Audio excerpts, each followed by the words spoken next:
Harrison Price for Tuesday, May 12th, 2026, presentation of Bet365. Check out Bet365's 3-goal early payout. When your team goes up 3, you get paid. It's that simple. Download the app today.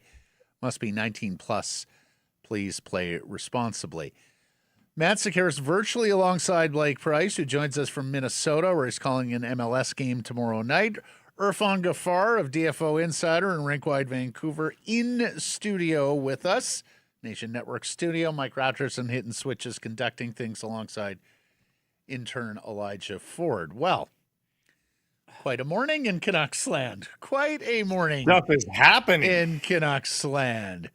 When you woke up this morning, everything was pointing to Boston Bruins assistant general manager Evan Gold getting the job here in Vancouver. There are reports out of Beantown that he was assembling a staff. We'll get into that. We talked to Cam Robinson earlier this morning. You'll see that interview coming up. And I asked him about Evan Gold, and the first thing he said was, Ryan Johnson hasn't been told he's out. There's still a world where they hire Ryan Johnson. And sure enough, now the reporting, this guy, it looks like Ryan Johnson is going to be the choice. So, Irfan Ghaffar, let's bring his tweet up, Mike. Did I spell it right? Everything good?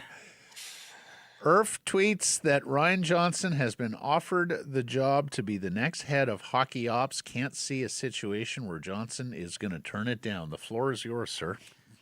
I think I agree with what you just said. Blake probably echoes that as well, as a lot of other people do in a lot of different hockey circles over the course of the last week or so, that Evan Gold was going to be the general manager or at least be the person in charge here in Vancouver. I don't think they offered him the job.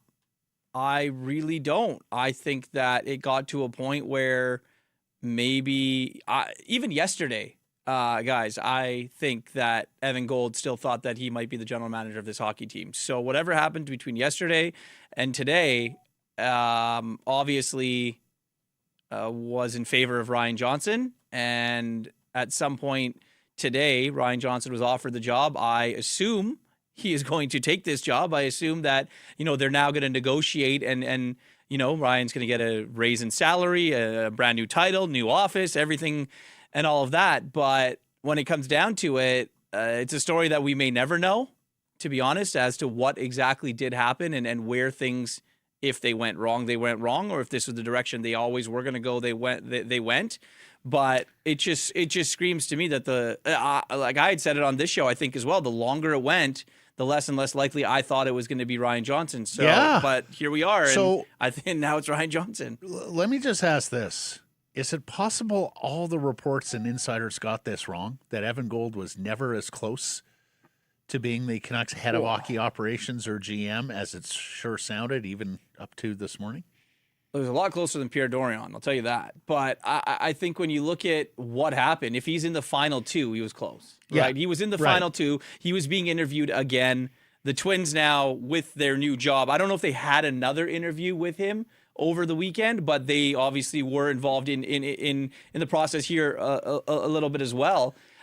I think that he was very much in the mix, but when it came down to it, yeah, we may have prematurely said he was going to be the guy. They might have thought he was going to be the guy. They didn't offer it to him. You may have said the magic word there, Sedines. Yeah. Is it possible that Hank and Danny said, well, we know Ryan, we played with Ryan, we've worked with Ryan, we'll join a Ryan Johnson front office, but we don't know this other guy from Boston. We're not joining. Versus the influence of Dax, who might have been pulling for the new age guy. Yeah, I think there was a lot of different influence in the room for sure. But I think when it came down to it, at the end of the day, The person writing the check is Francesco Aquilini. He's the person that's going to say, okay, yes, this is the guy that needs to happen, whether that's Jim Rutherford's in his ear, whether that's Michael Doyle in his ear, whether that's Dax that's in his ear, whether that's Daniel Henrik Sedin. Eventually, the buck's going to stop with the guy that signs the check. So he makes the choice, ultimately. So, ultimately, did it come to a situation where maybe it got to, okay, we want you, Evan Gold. What's it going to take? What do you need from us here before we really offer you the job? Like, let's see what you want. And maybe that was too long. Maybe that list was too long. There's reports that Jamie Langenbrunner was going to be a part of Evan Gold's group if he did come and join the Vancouver Canucks. But here's the thing. Jamie Langenbrunner ain't going to leave Boston as an AGM without a hefty raise. Right? And is Evan Gold going to want to bring everybody along with him? Is it going to be a new scouting department? Is it going to be, new AGMs across the board? These are conversations that were probably had. And when you look at Ryan Johnson knows everybody. He's been with the organization forever. He has won with this organization. Not a lot of people can say that in this organization. And he's very well respected. I got a text from Travis Green that said that he couldn't be more proud of Ryan Johnson and things like that. And obviously very well liked. Now I get it. There's a lot of fans out there that are going to say, yeah, well, Ryan Johnson's a nice guy. What the hell is he going to do as a general manager or president of hockey ops? Fair. That's very fair. But both of the people were going to be a first time no matter what. They weren't going and getting an experienced guy. So when you look at it, Evan Gold ran Providence. Ryan Gold ran the Abbotsford Canucks. Those are two guys that ran hockey teams. Right. Yes, the forward thinking of Evan Gold is there, but we don't know that Ryan Johnson isn't a forward thinker. And he worked on contracts. He had other skill sets that he was bringing to the table as well. And there's no chance this is an ensemble cast, right? Like it is Ryan Johnson instead of Evan Gold, not both. I am led to believe, yes, that is the case. This is our top story. It's brought to you by Yellow Dog Brewing, Neighborhood Brewing, Foolish Winery. RJ resurrects Canucks assistant general manager Ryan Johnson, the GM of the reigning Calder Cup champion Abbotsford Canucks, has been offered the job to be the next head of hockey operations for the Vancouver Canucks. This, according to Irfan Ghaffar, who's in studio with us. I don't think that Evan Gold will be a part of this group. I'm pretty sure that is the case. So it is it's Ryan Johnson's team. With the Sedin twins alongside in the sidecars. Yeah. And then whatever else they decide to do with the assistant general managers will be up to Ryan Gold. Ryan Johnson. Ryan Johnson, sorry. Ryan Gold needs to get healthy again. He does need to get. I'm looking forward to Ryan Gold's next appearance, as I'm looking forward to Ryan Johnson's appearance at Rogers Arena this week. So you're telling me it could have been a situation of staff cost, what Evan Gold would need to take the job, plus bringing on Langenbrunner, bringing on the head of the Bruins analytics, and then suddenly it's a much bigger bill for Francesco looking at making this guy the GM, whereas Ryan Johnson comes more cost effectively. Well, I think that there's a number of things that go into consideration. I don't think it is all about money at the end of the day. I think that, fit. I think that if they were comfortable with Evan Gold coming in and were they comfortable with him coming in and getting rid of everybody in that scouting department, getting rid of everybody, if it was the case of all of the AGMs? Was that something that they were willing to work with? Was that something that Daniel and Henrik Sedin were willing to work with, right? Jim Rutherford, we know he's out after the draft. He's still there. He's still around. Was that something that he was going to be comfortable with? And maybe, the consensus was, okay, this isn't the way that it's going to work. This isn't the way that we want this to work. So let's go with a guy that, knows the organization inside out, has been here for a very long time, played here, knows the fan base and everything else. So, it's going to be interesting to see the structure of it all when it completely becomes official as to what the title exactly is for Ryan Johnson. But as of right now, he's going to be the head of hockey in some capacity. Yeah. Does this change your opinion on the AGMs? Because you had previously stated you thought it was probably going to be a clean slate there for all AGMs. Do you think this changes the fact that it's just an in-house promotion? No, I think that there's an AGM that's told that they will not be returning, I think. And then beyond that, it's going to be up to Ryan as to what he wants to do. Has he worked with people? Is he working with people currently that he wants to promote? Or are there people out there that have been doing work for quite some time that are currently either AGMs or directors of player personnel in and around the league that Ryan's like, hey, do you want a little bump in your salary and come be an AGM for me? Come work for me. I definitely think that there's going to be that. I think the ensemble of this staff and the way that he goes about putting it together is also going to be interesting over the next couple of weeks before we get to the draft here, because obviously this is such an important time for this team. But yeah, it's just fascinating because of how it all happened in the last 48 hours, I think. Yeah. Because there were a lot of people pushing for Evan Gold. There were a lot of people out there saying that it's this guy's job to lose, myself included. I said it on Canucks Convo. I was adamant that if I was going to bet, I would bet my money would be on Evan Gold for this job. Clearly, we were all wrong. And Ryan Johnson, I don't think he swooped in out of nowhere. I don't think that was anything. I think that they knew what they had in the candidate, and this is the candidate that they decided to offer the job to. Evan Gold just asked for too much. Is that what you're insinuating? I mean, really? that's one of the things. It could be the Sedins saying we're not willing to work with. I just don't think that they. I don't want to think partner with at the end of the Johnson day, because of their long association. Perhaps Langenbrunner and the other Bruins guys weren't able to get out of the Boston front office, and that took the luster off Gold and the candidacy and the vision and structure that he sold. What I'm coming to grips with is, mentioned IRF reports and insiders being wrong that Gold was the leading candidate. Almost immediately after Rutherford announced that Alvin was fired and that he would be taking a step back or alluding to that, we got all sorts of reports that Ryan Johnson was Jim Rutherford's preferred candidate, but Francesco Aquilini had vetoed that, or at least vetoed a coronation, an appointment in lieu of a larger search. So did nobody in the search pass muster with Francesco? Did he have a change of heart on Ryan Johnson? Did Johnson come most cost effectively? And so what do you make of those initial reports now in light of today that Francesco vetoed a coronation of Ryan Johnson to succeed Jim Rutherford?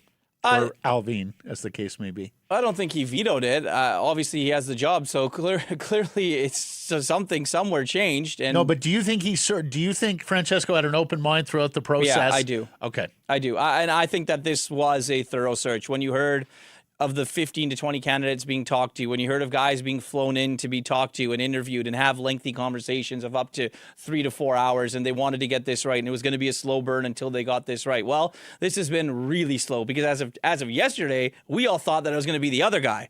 So because this has happened here right now and where we sit today, that's why I think all of us are a little baffled in a sense of like, how did we get here?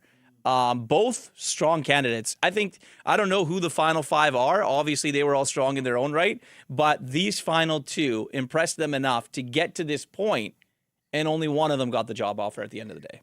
I look at the Leafs setup, and I think, Matt Sundin and John Chayka don't know each other from Adam, really. I wonder how that's going to work. I wonder about the influence.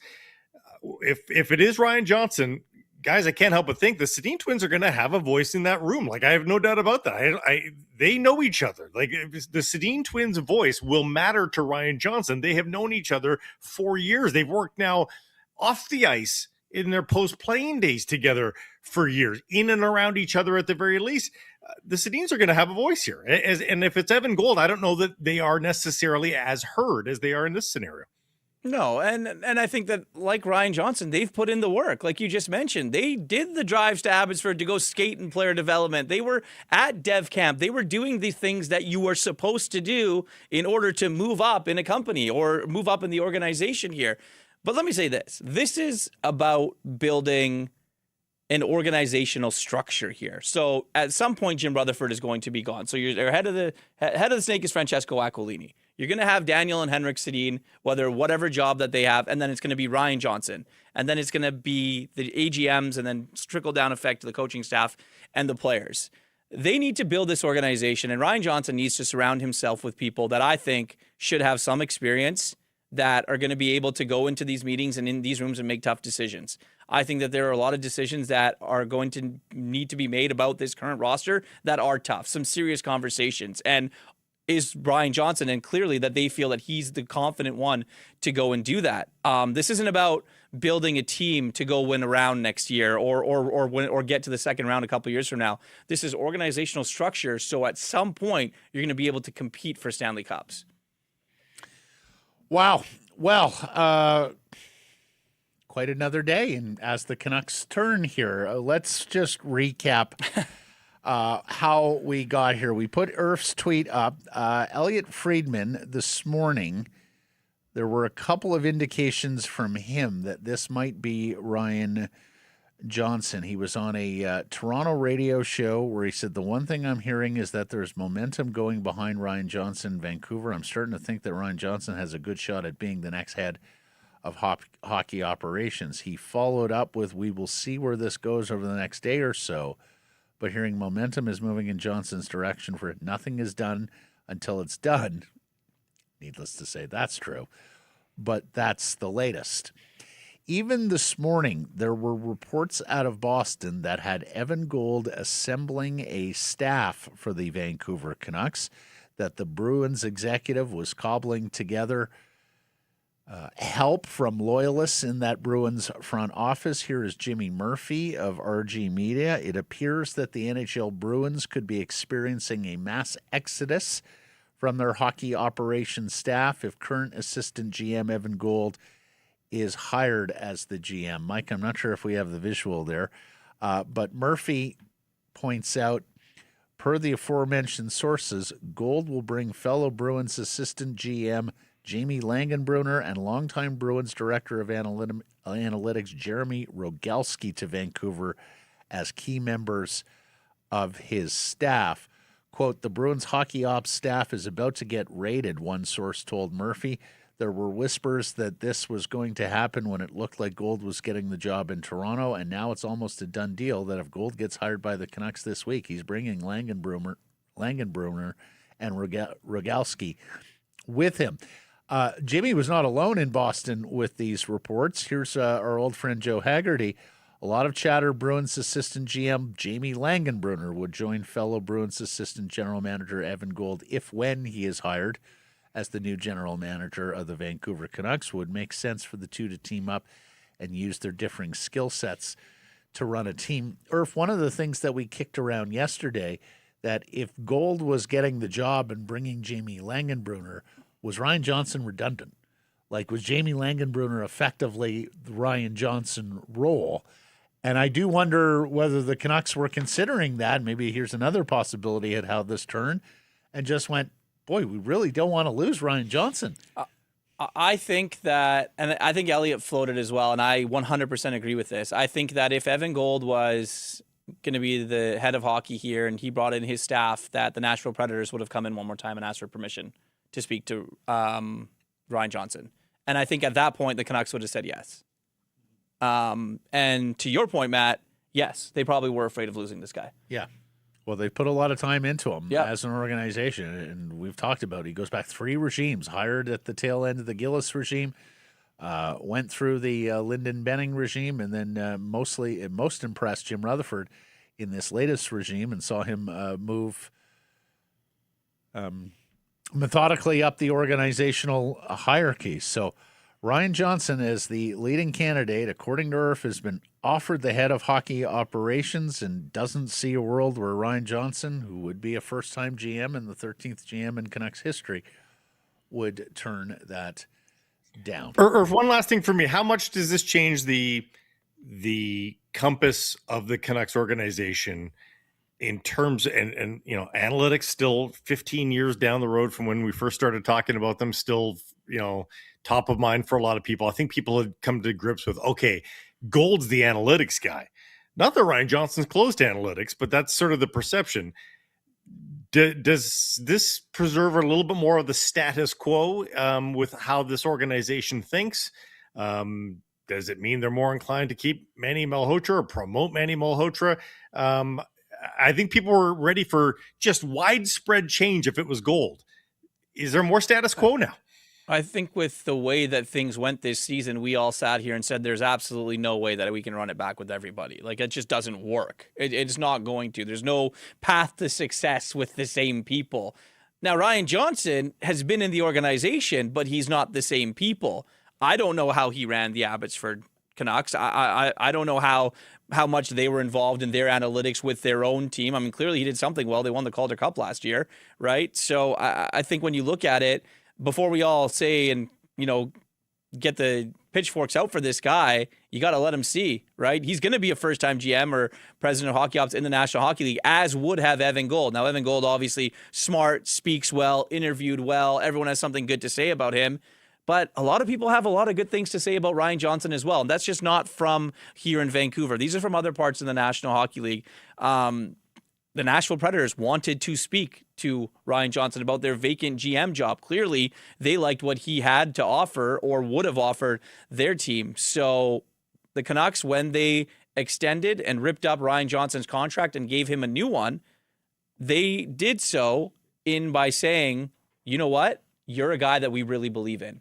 You're a guy that we're going to look at you and say, can you run our team in a couple of years? But we don't want you to go work anywhere else. And clearly, as of today, you ain't going to work anywhere else. Well, we have more information here from Farhan Lalji of TSN. Mike may have the visual ready here. It may take a second, but I'll read it. IRF reporting that Ryan Johnson will be the Canucks' next head of hockey operations. I've heard Gold may have overplayed his hand over the past 48 hours. Certainly the fit between the Sedins and RJ will be much cleaner one than connecting the Twins with someone they've never worked with. Yeah. Interesting. Yeah, we talked about that. Yeah. Very, very interesting. The other thing, as you say, or as Blake asked, I think this has to be Manny Malhotra ascending to head coach, right? Given the success they had with the Abbotsford Canucks lifting a championship, there's no way Ryan Johnson could have sat around, watched the big club this year, and not thought Manny can do a better job than that. Yeah, that part interests me because Ryan Johnson's going to get his staff. The Twins are going to be in charge. It's going to be him. We kind of know that little bit of structure there. So effectively, you get a free year. Your fingerprints aren't on this team unless you're going to go in guns a-blazing this summer and try and trade everyone and turn this thing around and do whatever. So effectively, you kind of got a free year here a little bit. Manny Malhotra is still under contract in Abbotsford. Now, whether Manny wants to sit and coach in Abbotsford, and obviously him and Ryan have a very, very good relationship, they're going to have conversations. I think that Adam Foote, as of right now, still believes that he is going to be the next head coach of this team. I think that the other two assistants, who are both still under contract, as well as Adam Foote, believe that they're going to be back as well. But you're right, Matt. I think that the obvious choice would be, okay, let's get Ryan in, let's get the Twins in, now let's get Manny in, and then let's kind of build this thing as we should. Yeah. And one really does hope, because we've heard a lot of waffling, a lot of flip-flopping from people inside the Vancouver Canucks organization, including even some ominous statements from Jim Rutherford a few Fridays ago. Let's hope Ryan Johnson didn't promise a fast track in the rebuild, whereas Evan Gold was telling them no, it would be methodical, and that's what wound up making the difference here.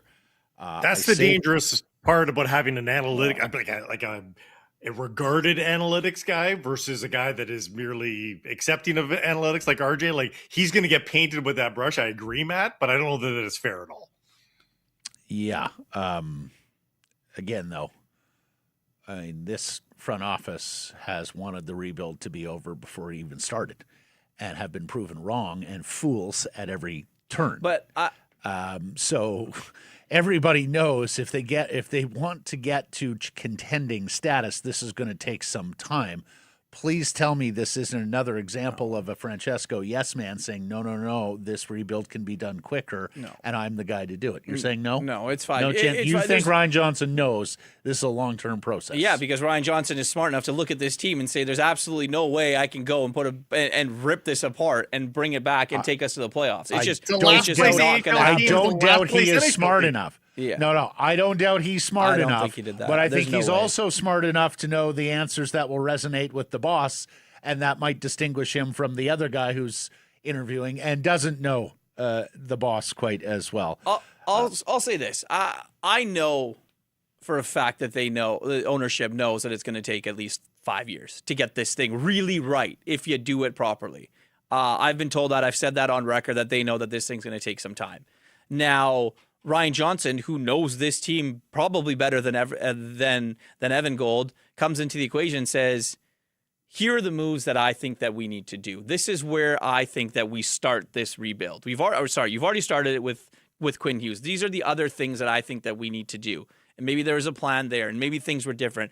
But I don't think for a second that he went in and tried to sell them on some that we're going to make the playoffs in 2 to 3 years. I don't think it is, because I don't think that is, like, you can't even have that thought when you look at this roster the way it's currently constructed. You don't know the future of Thatcher Demko's health. You don't know what Elias Pettersson's going to bring. You don't know if Brock Besser's ever going to score 20 goals again. You don't know if Jake DeBrusk is actually going to ask for a trade, right? The kid that you're getting at 3, whether that's a defenseman, whether that's Caleb Malhotra, you don't know if they're going to play in the NHL next season. Braden Coots, you don't know his future yet. Like, there's a lot of good, small, young pieces with this team, but there is so much work to do and build and develop before you can even touch the word playoffs.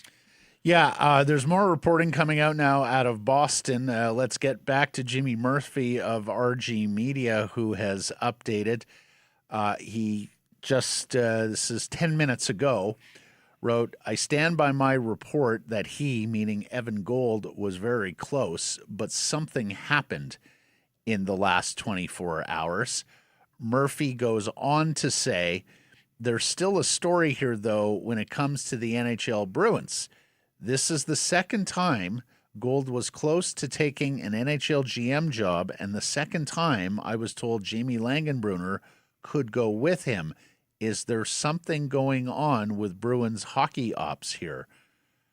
Irf, is it possible the Bruins stepped in and said, we cannot lose this guy, and there's going to be some sort of changes amidst the Cam Neely and the Don two Sweeney. of those guys get promoted? Yeah. Yeah, and that Gold and Langenbrunner look to ascend or get promises within the Bruins front office? I had heard that if the Bruins didn't make the playoffs this season, and we all saw the way that things ended for them, that there were going to be massive, massive changes there. So maybe that obviously has something to do with it. But at the end of the day, I mean, it obviously didn't happen here. Something didn't work out. And I don't think that, I don't know. Maybe is Jimmy getting at, like, did Evan Gold try and use this as leverage to get the job that he wanted in Boston? Like, is that something? I don't know. I'm not entirely sure. I'm just speaking. This isn't based on reporting or anything like that. Yeah. And could that be a situation? Who knows? But yeah, I do know that if the Bruins didn't make the playoffs, there were going to be some massive changes there, and who knows? There might still be. Well, a massive turn in the Canucks GM search this morning, and Irfan Ghaffar of Rinkwide Vancouver and DFO Insider has been all over it.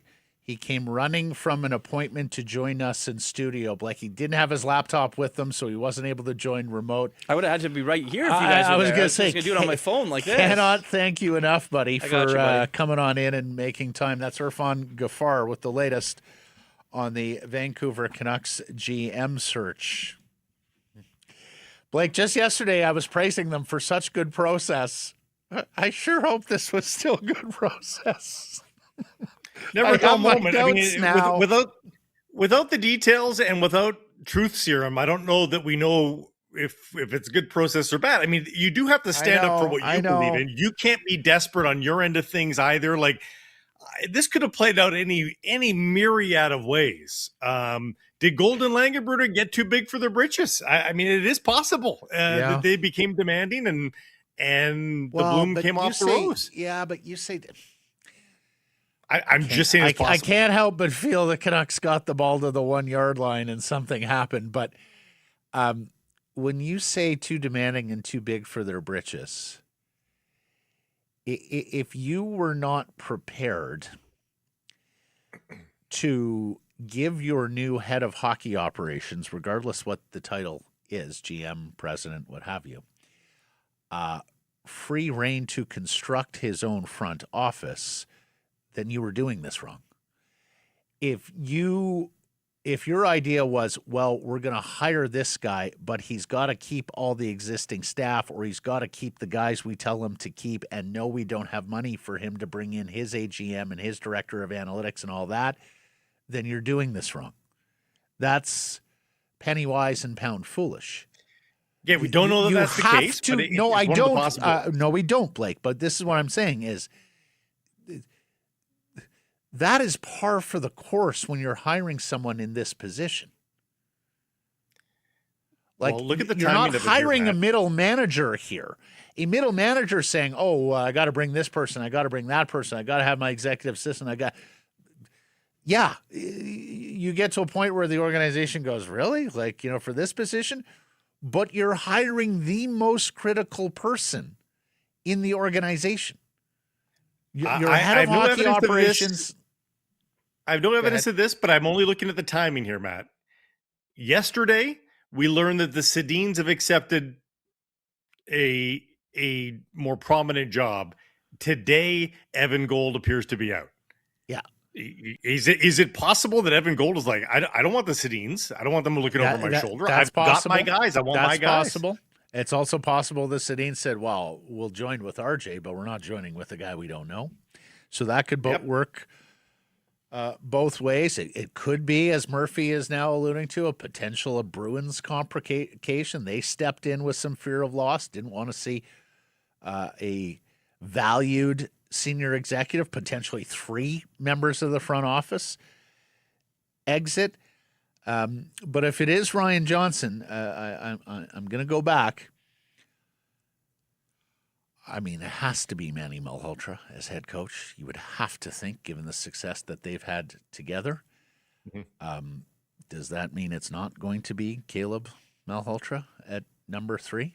Does that increase honestly, the way that chances we can you make a trade with San Jose to get up to number 2? Yeah. Does that increase the chances you take Chase Reed or one of the defensemen at number 3?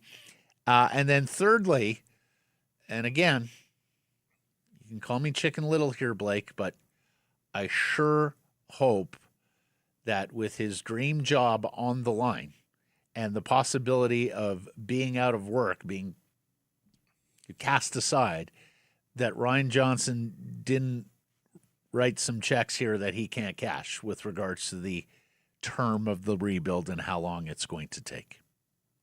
Everything we know of Ryan Johnson, I would be flabbergasted by that. Everything we know about him, I would too, Blake, but it's the difference between making what you're making as an AGM, making significantly more money, even if the Canucks is going to have the lowest paid or one of the lowest paid GMs in the league, as Dhaliwal is reporting, getting an opportunity to run your own team after a 12-year apprenticeship in the front office. Like, if Ryan Johnson loses this job, Blake, okay, Nashville may be interested, but it's possible he will never be this close to a GM's chair again. Those sorts of incentives have a way of getting people to do and say things they otherwise would not have done or said. I sure hope the messaging from both finalists was clear and consistent to Canucks ownership, and that is, this is going to take time.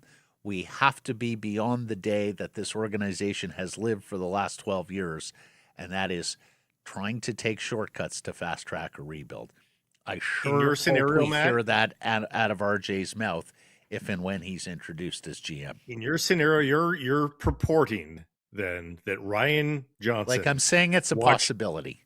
It's a possibility. I'm not saying I'm just saying something dramatic happened here, and so when we think it out, what are the possibilities? We know this owner has in the past been partial to someone who was going to tell him we'll be contenders quicker than the next man.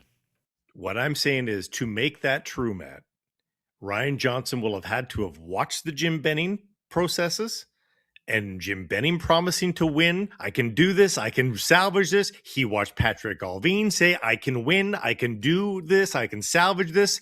And he watched both of them maybe get their last GM jobs ever. And one thing I can tell you about GMs, they don't want the job that they're in to be their last job as general manager. So I think if I'm Ryan Johnson, I'm going to look at those guys that promised the moon and never came close to delivering and saying, I don't want this to be my last gig. I got to be real with these guys. So I have a real, and I hope he is that forward and long-term thinking and big picture thinking. But again, being on the cusp of this job when you've been the internal candidate and favorite for a long time, And with the prospect of it slipping away, I wonder what changed. Because here's the other thing. Like, if this changed because Evan Gold and the people he wanted to bring in were too expensive, that's a major red flag too, right? Yeah, exactly. Yeah. Yeah. All right. That is and our it's possible. That is our top story. A word or two from our friends at Yellow Dog. Well, there's a new beer in town, and it's going to tug on the heartstrings of Canucks fans, of hockey fans everywhere, because Brock Besser, in collaboration, personally, Brock Besser, in collaboration with Yellow Dog Brewing, has come out with Brock's beer. That's right. Brock's got a Pilsner, a West Coast Pilsner for you to sip.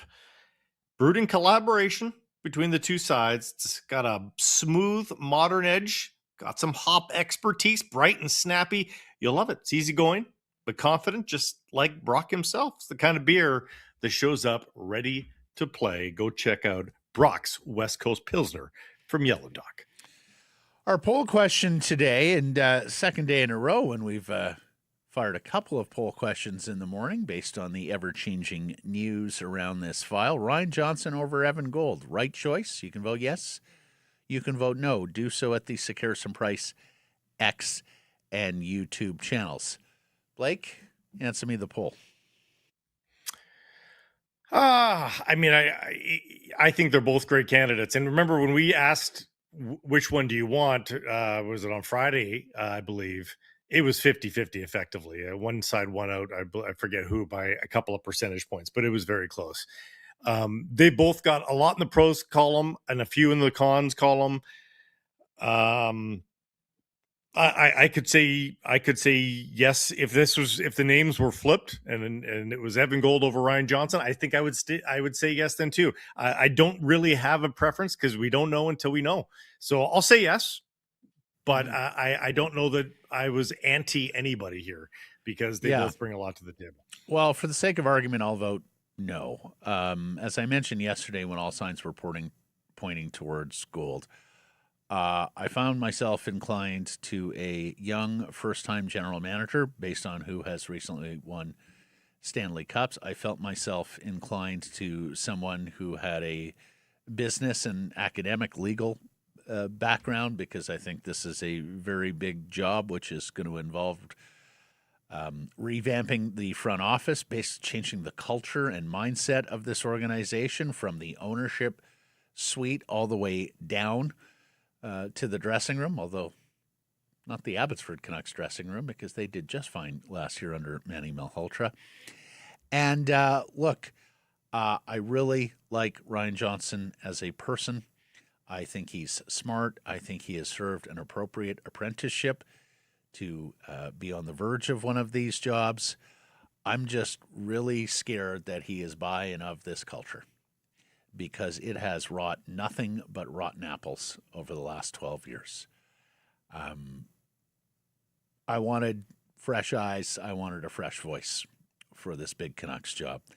And we're getting somebody who, rightfully or wrongfully, and it was by no means his fault, was a party to just all of the dysfunction that has gone on here.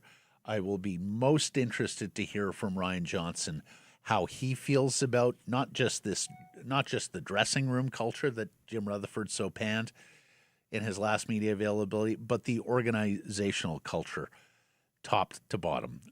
He has been a Francesco Aquilini employee for a long, long time now, and I sure hope that doesn't rear its head with this newfound authority, because we know how this organization has been run, and we know how the people have stepped to the chairman's wants and desires, and the chairman has been so wrong for so long that I want and need somebody in this job, hopefully it is Ryan Johnson, who can change the thinking from on high. It's a big company, Matt, and I think that I think you admit, people that work for the Vancouver Canucks that you like and admire and respect. And I think these three would probably be at the top. And the good news is, in terms of just that, that overall stink that can permeate, if you work in a dysfunctional, these three were very rarely, if at all, at Rogers Arena. These three were very rarely, if at all, in the front offices of the Vancouver Canucks. That's not to say they're not in contact and not in communications, but they are not coming from that office. They had their own places of work. They had their own places to be.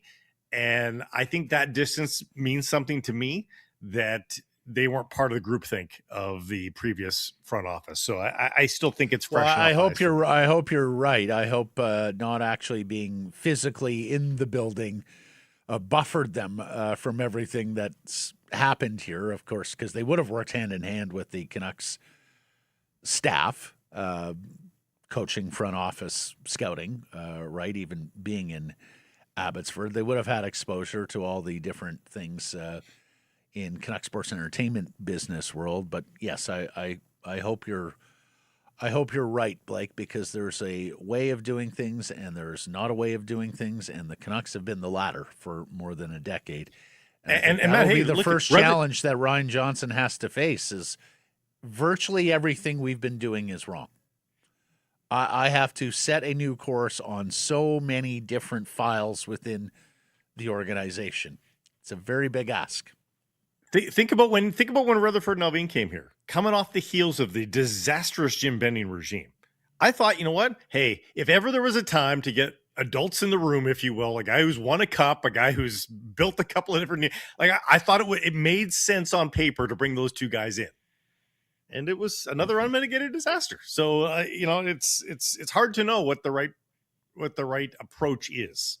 Gotta get the right guys. Yeah, you can vote at Sakarison Price on X or on our YouTube channel. Well, just talked about Manny Malhotra. Just asked the question to Irf. If Manny ascends in a Ryan Johnson administration, does that mean it's less likely they're going to select Caleb Malhotra, Manny's son, with that third overall pick? How about this from Big Head Hockey on Caleb? We've been talking about his exploits, and particularly in the playoffs for the Brantford Bulldogs.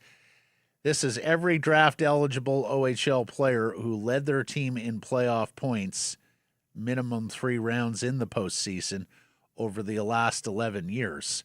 Connor McDavid and Mitch Marner both in 2015. Boy, pretty good there for Erie and for London. Nick Suzuki in 2017, pretty good player in his own right. And Caleb Malhotra now walks in those shoes, having done so for the Brantford Bulldogs this year. He really, had a very good season to be sure, but really ratcheted up his level of play in the postseason when the games got more intense. You found yourself saying yes. I think I heard you say yes in my ear when I asked him, is it less likely that Caleb's a Canuck if Manny ascends to the head coaching position? But more the reverse engineering. I think they look at the way that this draft appears to be going. Again, appears. Lots of things can change here. But, based on the couple of scenarios of either the Sharks selecting a defenseman or the Sharks trading with somebody and somebody else jumping in to select either Stenberg or a defenseman, I think the Canucks probably find themselves in a scenario where at the number 3 spot, they're taking Reed or Stenberg. And if they were one slot further down where that group is out of the mix and they're the number 4 pick, no, I think Malhotra is literally one step below where the Canucks find themselves, and they're seeing that more and more as the likely scenario. Yeah, that'll be most interesting. And of course, this is all stuff that has to come together in the next 6 weeks, right? We're 6 weeks away from the NHL entry draft in Buffalo. Not to mention, so many of these scouts are on expiring deals. If RJ's coming in now, he's got to decide which of these scouts do I want to keep? How many new scouts can I bring into the fold this summer? Just major lift here. And in that regard, I must say I'm quite comforted by the fact that Daniel and Henrik are going to be around, and that this is at least, remember we used to talk about the thin front office of Jim Benning, Blake, how few actually senior executives they had, and it seemed to be more of a lone wolf show, or at least Benning in conjunction with John Weisbrod, and not a lot of other voices mattering. I am comforted that they saw fit to make this Henrik Sedin, to patriate Henrik and Daniel Sedin into the front office. Although, and we saw a lot of this yesterday from fans, there are a bunch of Canucks fans, and I don't blame them, who are looking at this and saying, oh, Francesco's going back to the well of ex-Canucks players to fix the mess that ex-Canucks players have put them in. So I get that line of thought as well. Stanley Cup playoffs last night. Colorado Avalanche beat the Minnesota Wild 5-2 in a terrific Game 4. They take a 3-1 series lead and have a chance to polish off Minnesota in Game 5 tomorrow in Denver. This was a very entertaining hockey game, and it was in part because, they say styles make fights in boxing. You're watching Hughes and Brock Faber and the offense coming from the back with the Wild, and how dangerous they are in the counterattack, because if Colorado loses possession in the offensive zone, that puck is transported so quickly up the other way. And then if the Minnesota chance fails, here come the great Colorado forwards back at them. Boy, was that a fun game last night. Yeah. But here's the thing. Bill Guerin and the Minnesota Wild are now one loss away from having to confront the Quinn Hughes question, the same Quinn Hughes question that Jim Rutherford and the Vancouver Canucks had to confront, and that is, if he ultimately wants to play with his brothers, can we keep Quinn Hughes around and lose him for nothing in free agency? Well, especially if we are this far away from winning a Stanley Cup. If you go down in 5 games in the second round, how close are you? Like, it feels like they're a better team than that. But in the current playoff bracket, when you're up against the Colorado Avalanche in the second round, that's the team you have to beat in the second round. It's just the brass tacks. So it is what it is. And it comes despite the fact he was a maestro early on in that game. Yes, that he pass to Sturm, what is that, a 40, 50-foot backhand pass to set up Sturm? Like, it's silly. It's a beautiful play. But, yeah, the brass tacks for Bill Guerin is, what are we doing with this guy?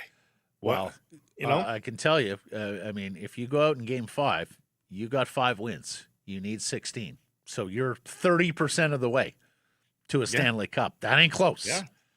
Nope. Is he going to think it closer than that? He's said some very complimentary things about Minnesota, although there was some early apprehension when the deal first went down. And, of course, you've got a reporter in Detroit, Keith Gave, saying there was a done deal with Detroit. It was just about whether or not Quinn would be open to sign a contract extension with the Red Wings. And when he couldn't say yes to that, then the deal with the Red Wings fell apart. Here's the other thing about Quinn. If you thought some of the criticism for the way he has been carrying himself and some of the things that he's been saying since the U.S. gold medal victory of Milan in February was confined to this market and Canucks fans, no, it's not. There are others out there that are looking in on Quinn Hughes and going, pretty big for his britches these days. Here's Adrian Dater out of Denver. Quinn Hughes, a -1 tonight with 2 shots on net, a nice pass for a goal, but last I checked, that's what high-paid players are supposed to do. Overall, not a great player, not yet. Anyway, that's harsh. He was feeling very cocky after Minnesota won Game 3 to get back into this Game 3 or Game 2. Anyways, after the Minnesota victory in this series, let's bring up the quote here from Quinn after that game. A lot of people haven't had the experiences I've had. I mean, it almost sounds like, I'm sorry, Quinn, are you 50 now? You 40? I mean, even guys have played 800 or 900 games. They haven't played in the Olympics or honestly had the pressures of what I've dealt with. Not everyone's been a captain in the Canadian market at a young age. I hit 500 games this year, so I feel like I'm well on my way. But obviously, you never stop learning. The game is always teaching you lessons. I know a lot of Canucks fans picked up on that and went, okay. Well, you've dealt with some unique scenarios here in Vancouver, to be sure, but like, he's walking around like he's an unk. He's walking around like he's an OG or something like that. It's still a long way to go here, Quinn. Well, a lot of Especially at the winning club left to level. go. Yeah. A lot of winning left to go, but 500 games is a lot of games. I mean, to be fair, he started in this league at a young age. That's a lot of games, and he's not a captain there. So Blake, he's not even saying, "Hey, I'm a deserving captain of this team." He's just saying, "I've got experience. I've seen some things," and he has seen some things. Yeah. Hasn't seen a conference final, hasn't seen a cup final, but okay. Gator's erasure of the Olympics is interesting too. Not a great player. He helped you win an Olympic gold medal. Like he's not a champion player in the NHL. That's a safe statement, but not a great player. Come on. Montreal Buffalo game 4 tonight from La Belle Province, and then you have the Anaheim Vegas series, where the winner takes a 3-2 series lead. Blake, I was on the golf course with an ex-hockey scout yesterday, and he said to me, "Are the Ducks starting to give you the young Blackhawks vibe in 2009?" If you'll remember, that was the first year Chicago got back to the playoffs after a long, long drought, after a rebuild, and after building up that great young core with Taves and Kane and Keith and Seabrook and people thought, oh, the Blackhawks are back in the playoffs. What a great story. They'll probably bow out in the first round. And then they made it to the conference final against Detroit. Yeah. Ducks are starting to have that feel about them. Huh? Yeah. And to be clear, I don't think they're ready to go on a run where they're into the Final Four over the next 3 seasons. But a spike up before they simmer for a bit and then rise again. We often see this with these cores. They get an early spike before they figure out how to win regularly and get to the Final 8, Final 4 on the regular basis. But I feel like this could be that spike year where this young group really comes together and enjoys some success. And it's an interesting foe in that they're facing an aged core there in VGK who might be willing to give up another mid-round defeat here. So yeah, the planets have sort of aligned for the Ducks to get this. I don't think they're getting beyond the conference final. They're definitely not winning the Stanley Cup this year. But I think they could win the series. I do. And Anaheim and Minnesota both factor into the Vancouver Canucks draft pick, that second first-round pick they have. Blake's got more on that coming up. Just a couple of personnel player notes here. Charlie Coyle signs a 6-year extension with Columbus, carrying a $6 million AAV. It takes him to past 40 years old, but Columbus often has to pay up for free agents because it's not the most desirable place to play. He was, believe it or not, one of the better pending UFAs to be on July 1st. And then we got word in Pittsburgh today from Kyle Dubas, their general manager, on Evgeny Malkin. We had a great exit interview with Evgeny directly and great conversations with him and his agent, JP Barry. So we would love to have him back, and we continue to work with JP on it. Malkin is also a free agent, but I'm not sure he's going anywhere else. It would be his 20th season in Pittsburgh if he's he played pretty well this year. He was fine. It was a very nice bounce back year for him. A reminder, the Nation Network has you covered throughout the postseason. From expert shows, deep dive articles, live social updates, analytics, fantasy insights, covering every moment, whether it's epic goals, big hits, game-changing plays. One network, every moment. Tune in on the DFO Rundown or the Sheet with Jeff Merrick daily for your playoff fix, and we'll be dabbling in the storylines of the postseason that we find interesting for you, ABC audience, as well. Let's get to our menu today. It is brought to you by Greta. Fantastic spot to pregame or postgame.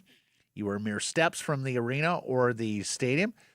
And of course, it's an awesome place if you are holding a private function, whether that's a team party, a staff party, a family party. They have a private riser at the back of the bar. It's got its own dedicated bar right there for you. So great service. Surrounded by screens. You can watch whatever sports is going on that day, and that awesome menu of approachable street food. We told you before, the poutine feeds 2. You've been forewarned. And, of course, the arcade that encircles the bar with a game for everyone. To book your event, for more info, go to gretabar.com. Greta, 50 West Cordova. Let the games begin. Bit of a different show today. Blake was in transit this morning getting to Minnesota. We're calling MLS game tomorrow. So you're only going to see me on the 2 interviews, and then Blake will circle back for the final segment of the show. Should note, we spoke to Cam Robinson before any of this Ryan Johnson, Evan Gold news broke, but Cam had a hunch that Ryan Johnson wasn't out of this yet and that wasn't willing to go down the road of this is Evan Gold's job. You're going to want to hear this right off the top. That's coming up with Cam Robinson of Elite Prospects. And then Jay Janau, who had a couple of tweets yesterday with some news that sounds like good news on the Save the Caps file. So we'll talk to Jay about a big meeting tomorrow that's going down with a lot of stakeholders, a pretty broad constituency around the table as well, and the ways that we can save our soccer team here. Because as he says, and even shouts out to you, Blake, I think even Blake would say we're into stoppage time here. We are at the death, and of course, we're certainly hoping not to see the death of the MLS Whitecaps. Spoke to Jay as well. Also talked to him about the Canucks GM search, but spoke to him prior to the Ryan Johnson news breaking. Later, we'll get Blake's take on the Caps, including some of the things that he's heard about the process forward here. Also talk some Thomas Müller, Canadian Championship Series, World Cup, and Alphonso Davies, plus the baseball. Blue Jays busy. Vancouver Canadians back at home tonight for a 6-game set. Seattle Mariners just own the Houston Astros now. And the BC Lions putting on pads at training camp before a cut-down deadline. That is all coming up on the program today. Time now for our Bet365 Bets of the Day. I did have the former Canucks captain scoring last night, Blake. He fell short of a goal. So please, you have the tea here. Fire first. Well, there are a few results to chase down in order for this Minnesota Wild draft pick to be maximized. We talked about it, anywhere from 23 to 28 or beyond for the Minnesota Wild pick for the Vancouver Canucks. But 2 of the things need to happen. Montreal winning and the Anaheim Ducks, as we talked about, getting a victory and moving on. Because you want the worst teams in the regular season to have success and pushing the better teams in the regular season down the draft order. The Ducks can do their part. Straight money line. I don't need to give up goals, nothing. Plus 135 for the Ducks on the road. Go, Ducks. Yeah. Go. Sabres need this one tonight. Hard to see them winning the series if they go down 3-1 to Montreal, and that means the big guns have to be a part of the solution for Buffalo. And I'm looking at Alex Tuck. You know, I love him as a player, and of course, loads of playoff experience from his days with VGK. He has been in these postseason spots before, going with Alex Tuck as an anytime goal scorer in Game 4 of the Sabres-Canadian series tonight. That pays at plus 195. A Bet365. Every sports fan will tell you, not all the games created equal. Sometimes the excitement just isn't there. You get a dud, it happens. But at Bet365, boring games, a thing of the past. Now, there's always a reason to tune in, even if the score isn't one of them. And while they can't make every game exciting, they can help fans get excited about every game. Bet365. Download the app today. Must be 19 or older. Please play responsibly. Cam Robinson is next.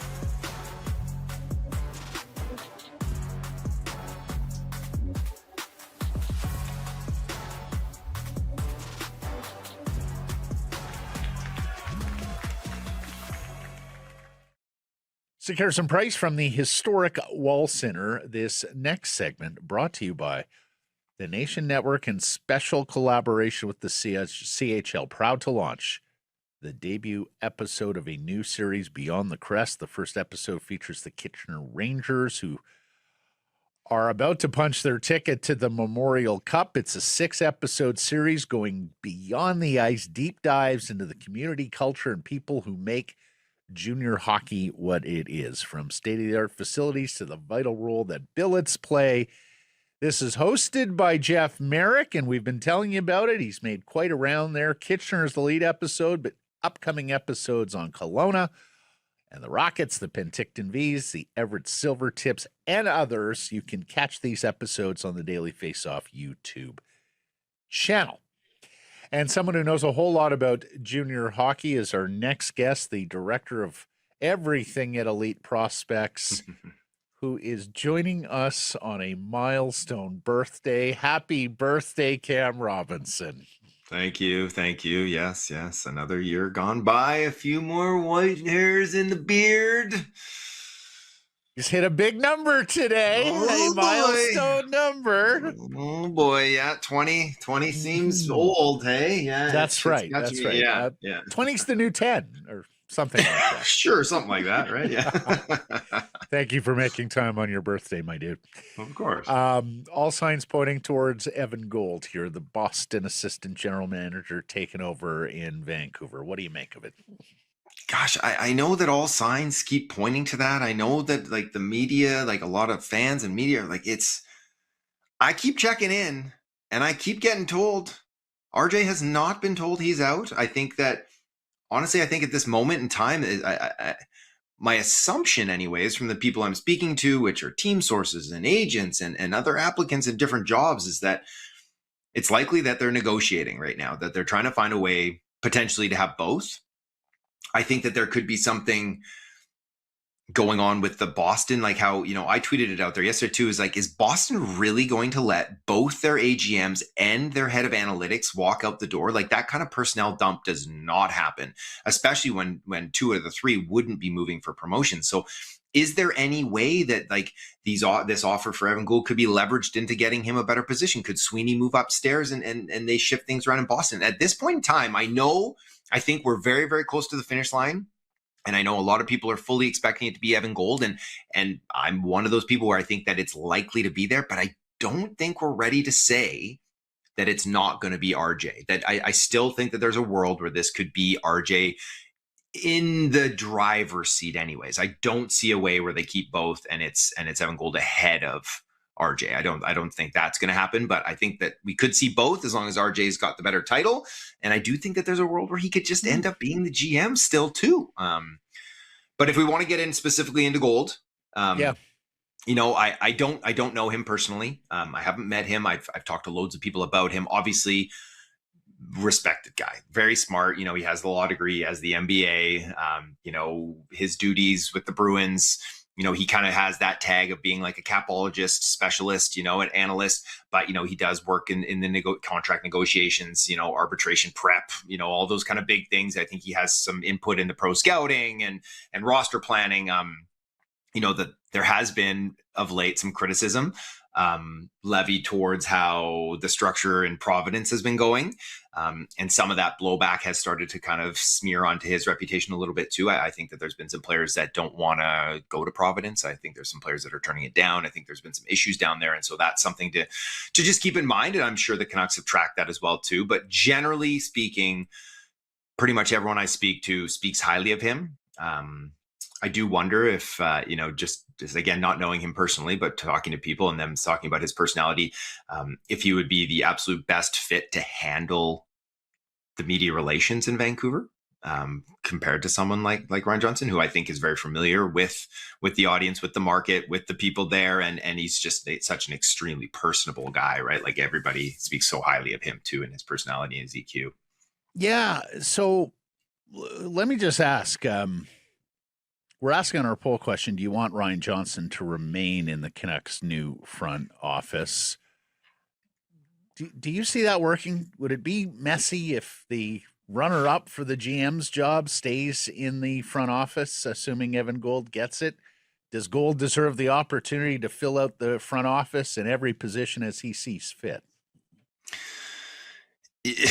Yes, I do believe that you bring in, especially if you bring in an outside candidate, like when you compare, like when you look at the list of people that they interviewed, it's like a lot of crossover for what Ryan Johnson does. And so it's like clear that like either they wanted to get just that full big sweep and they were going to get a whole bunch of information from all these people and use that and then gift wrap that into RJ and have him be better prepared for the job. I think that would have been interesting, but I think obviously ownership wasn't convinced that he was going to be the guy. So they started to spread that net around. So does it make sense to keep him around? I personally think that what was the point of all this? Like he's like that perfect example of someone who has had their fingertips in every part of the organization, right? Like they brought him in as a special advisor and he's being groomed like an Alex Steen in St. Louis, like a Rick Nash in Columbus, right? A Vinny Lecavalier in Montreal. Like you do that with these players that you think are bright enough and have a really strong future that you're grooming them to be a GM. And so now they've gotten to this point. And now they're, and not letting him interview in Nashville. It's like, that was a clear sign. It's like, he's our guy. So if you don't keep him, if you don't give him that opportunity, I just want, like, what was the point of all this? Because personally, well, if it was me, I'd be walking away. If I was RJ, I'd be like, you don't want me. Someone else will next year for sure. I think he'll be right in the mix for all sorts of GM jobs moving forward. Right. Maybe he was Rutherford's guy, but he wasn't Aquilini's guy, right? That seems to be the word, right? That seems to be the word. Yeah. Which is too bad. Before we get into the other Boston front office members who may be coming here, you mentioned the Providence situation. Mm-hmm. We had alluded to this the last couple of shows, and for those who don't know, Evan Gold runs the Providence Bruins of the AHL. I saw a lot of grumbling from those who were covering Boston and Providence. I had an NHL executive once tell me, when you're the AGM in charge of the minor league team, a big part of your job is soothing wounded egos and emotions of players and agents who feel they deserve a better lot in life and are a little grumbly because they're not in the show. Is that just this rearing its head, Cam, or do you think it's deeper than that in Providence? I would have to do some serious sourcing on that to have a true opinion. I just thought it was interesting that it started to crop up and some major media members bringing it up and pointing it and being like, questions need to be answered about how things are being run and just kind of the general consensus of how things are being felt at Providence right now, that it doesn't seem like it's all that positive an environment and something that is great for development. And we see that, right? Like you need your steps of development, like player development. Everyone points at the scouts when a draft pick doesn't work out. But like, I can make an argument that a lot of the time, yes, maybe they didn't make the right pick, but at the same time, like, did you develop the player? Because when you get these kids at 17 or 18 years old and now they're not breaking right at 22, 23, that's a whole lot of time that you've had your hands on this player that you should have been able to get to that point too. So player development is massive. And I think it is underrated, especially in the public sphere. I don't think internally. I think every organization understands how important it is. But so when those kinds of things start to crop up, it's noteworthy at the very least. But unless I had further information, I couldn't say one way or the other, whether it was, Well, let me ask this question then, because I've heard this brought up as well. The Bruins have had some guys who look like they were real players at one point, who have seemingly stalled out a little bit in Providence, whether that's Matthew Poitras, whether that's ex-Giant Fabian Lysell, a first-round pick. Where were you or are you on the Bruins' ability to develop players, and particularly in-house via their AHL team? Yeah, I think part of that is that, like, and this will just sound kind of rude, but it's like, I don't think that those players were all that exceptional. I think that part of being a good team is not having high draft picks, and thus the tag of, hey, he's a first round pick, even if he's taken in the 20s, doesn't resonate. That it's like, that's not the same as a seventh overall pick that you're picking, or a third overall pick where like, this guy's, you look at Beckett Seneca, what he's doing as a 20-year-old, and like, that's what you want from your first round pick. Yeah, well, he was a third overall pick and he's a superstar potentially here. When you're getting guys like Fabian Lysell or Matthew Poitras, it's like, you're hoping that they're going to be middle six guys for you. And if, when they turn out to be bottom six guys for you, you're like, well, we got a player out of this draft, and that's a positive. So I do think that expectations kind of play a role in that too.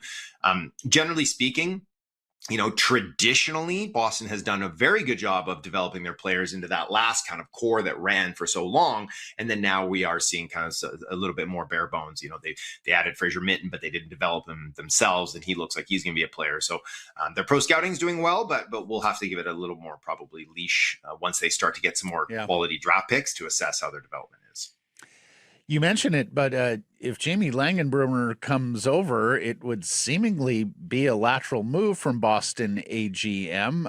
That said, I mean, the Bruins have doubled down on Don Sweeney and Cam Neely as their management group going forward. And I guess the same would hold true for the director of analytics, Jeremy Rogalski. What can you tell us about these two other than, a little bit odd for a lateral move, but again, maybe no upward mobility within the Bruins organization right now. Yeah. And so, if it is gold, he can ask, he can say, I'd like to bring Jamie with me. I did have someone say that, they had heard that Langenbrunner maybe was looking for an opportunity elsewhere to have that upward mobility. I know that he's very, very respected. I know him a little bit, really good guy. Love to see him at the rink. Always has, time to talk and share some really bright things. So I think he's quite good at his job. He'd be good. And Rogalski, again, I don't know him, but everyone speaks very, very highly of him. It's interesting. Like Boston was one of the early teams to actually integrate analytics. He's been with the club since like 2008 or something like that, and then running their analytics department for like nearly a decade. But they don't get tagged like a Carolina or something like that, like as an analytics team. But I do think that they've infused it pretty well into their executive branch. And again, like he's an analytics guy, but I do think that he has kind of a reputation as someone who is able to then like parse that language down so that coaches don't just throw the report into the trash, which is what you run up against a lot when you're an analytics department. Like, here's all this great information, but if you can't tell the coaching staff why it matters or convince them that it matters, it doesn't matter. It won't be used. So I do think that he has that communication and social ability to do that as well. I think all three would be great hires. I think that they would be valuable assets. You do look at them, you're like, well, it's Boston. It's not like they're, you're not raiding Carolina. You're not raiding Florida, where these teams have like championship caliber, like really elite talent. So it is a little interesting that you're like, hey, this group over here that hasn't done all that much, we're going to just take them and put them over here with our group. But I think opportunities to spread their wings a little bit in Vancouver could be useful. It's really going to be fascinating because, like I said, it would be nearly unprecedented to see that kind of personnel jump from one team to another, especially from a major market like Boston. Like I think it would be interesting to see them say yes to all three of them leaving. No, I think you're right, and yet at the same time, if you're the Bruins and you are sticking with Sweeney and Neely going forward, it's also your responsibility to help groom up the next set of support staff for that organization. Hey, Sedin's going to be elevating here and into the front office 8 years after retirement. Your thoughts on that? I mean, I have nothing but the utmost respect for the Sedin twins. Terrific people. I think that they're, quiet leaders is what they were on the ice. And from my understanding, that's what they are in player development. And that's what they've been around the team as well, too, is that they are quiet, they are thoughtful, they are very level-headed, but they also have, opinions, and they have strong opinions, and they're willing to share it too. If it was RJ who ended up being GM, like I don't even think they would have needed to be upped in the organization to, be that special assistant or that special advisor to a position, because I think he would be leaning on them for that advice anyways, because I think that they're very close. And so I think that that's great. I think that it's getting them into a position to have their hands more in the day-to-day, even if it's not going to be in a pure decision-making capacity. I do think it's positive for the organization to keep those two in the franchise and as close-knit as they can. It will be interesting to see exactly what their roles will be, because, you thought that Trevor Linden was, untouchable and had that iron vest, and he didn't, that bulletproof vest. But I do, I think the Sedin twins are on another level. So it's like, it's going to be really difficult if something doesn't go right in a few years to try to pin something on them like it was pinned on Trevor during that Benning era, because like those guys are coated in Teflon in this market, and justifiably so. Yeah. Okay, let's move on to the draft, Cam, your bread and butter here. What are you hearing on picks 2 and 3? And we've talked to a couple of people who have wondered, look, if San Jose wants a defenseman, they could move down a few spots and get that defenseman. Any chance somebody leapfrogs the Canucks into that number 2 spot to take Stenberg? Possibly, yes. I do think it's a possibility. I know that we'd heard that San Jose was shopping, like not necessarily shopping, but listening on that pick last year too, that they took Michael Misa. They're at the evolution of their cycle that they can do those types of things, or they can at least look at those types of things. End of the day, Mike Greer, I would be, like, as a San Jose, if I was a San Jose fan, I'd be really comfortable with him at the top and making the right decision for the teams. Like, I think that they could move back, get a really good player, and add that defenseman piece that's like in their mid-20s now, that can help their team push into a playoff spot. I think that they could really look at a kid like Chase Reed or Carson Karls and be like, that's our guy at number 2, or that's our guy at number 5 if we want to slide back.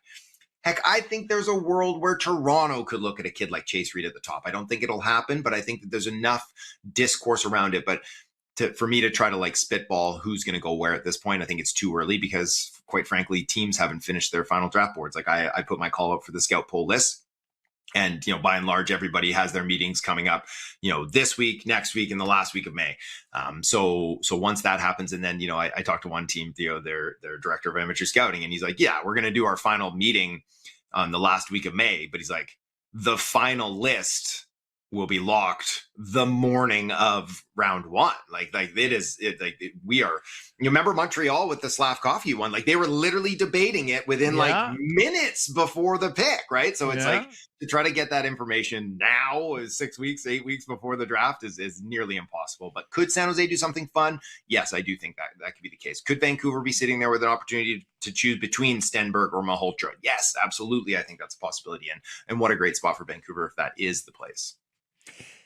This might be a misread on my part as I read and see more of these draft prospects, Cam. And to be fair, it has happened to me in years past as I dig in a little more.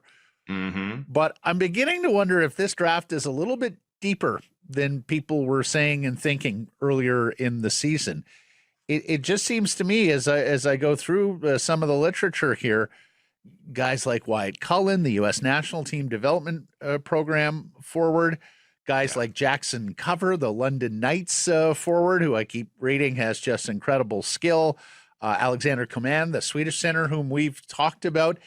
It just seems to me like maybe there are better players available from 20 to 30 than I originally thought, than many originally thought. And of course, speaking of that Canucks pick, that Minnesota pick, which will be right there in the mid-20s. Talk to me. Are we starting to discover some of these guys are better players than we initially thought, or is that just the hype that comes with these prospects as the draft gets near?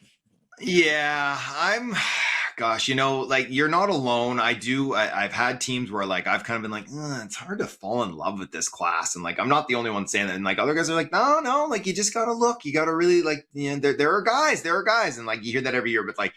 That same director of amateur scouting was saying to me, he's like, I hope we trade all our picks. He's like, I hate this class. Whoa, come on now. Right. So I thought that was amazing, but I mean, obviously a little tongue in cheek, but once you get, with that second pick that Vancouver has, with that Minnesota pick, like, yes, I do believe they're going to get a good player with that pick because I think that there's going to be some weird stuff that happens in the teens that's going to push someone down. That's going to be a really nice looking player there, or whatever it ends up being, 23 or 24.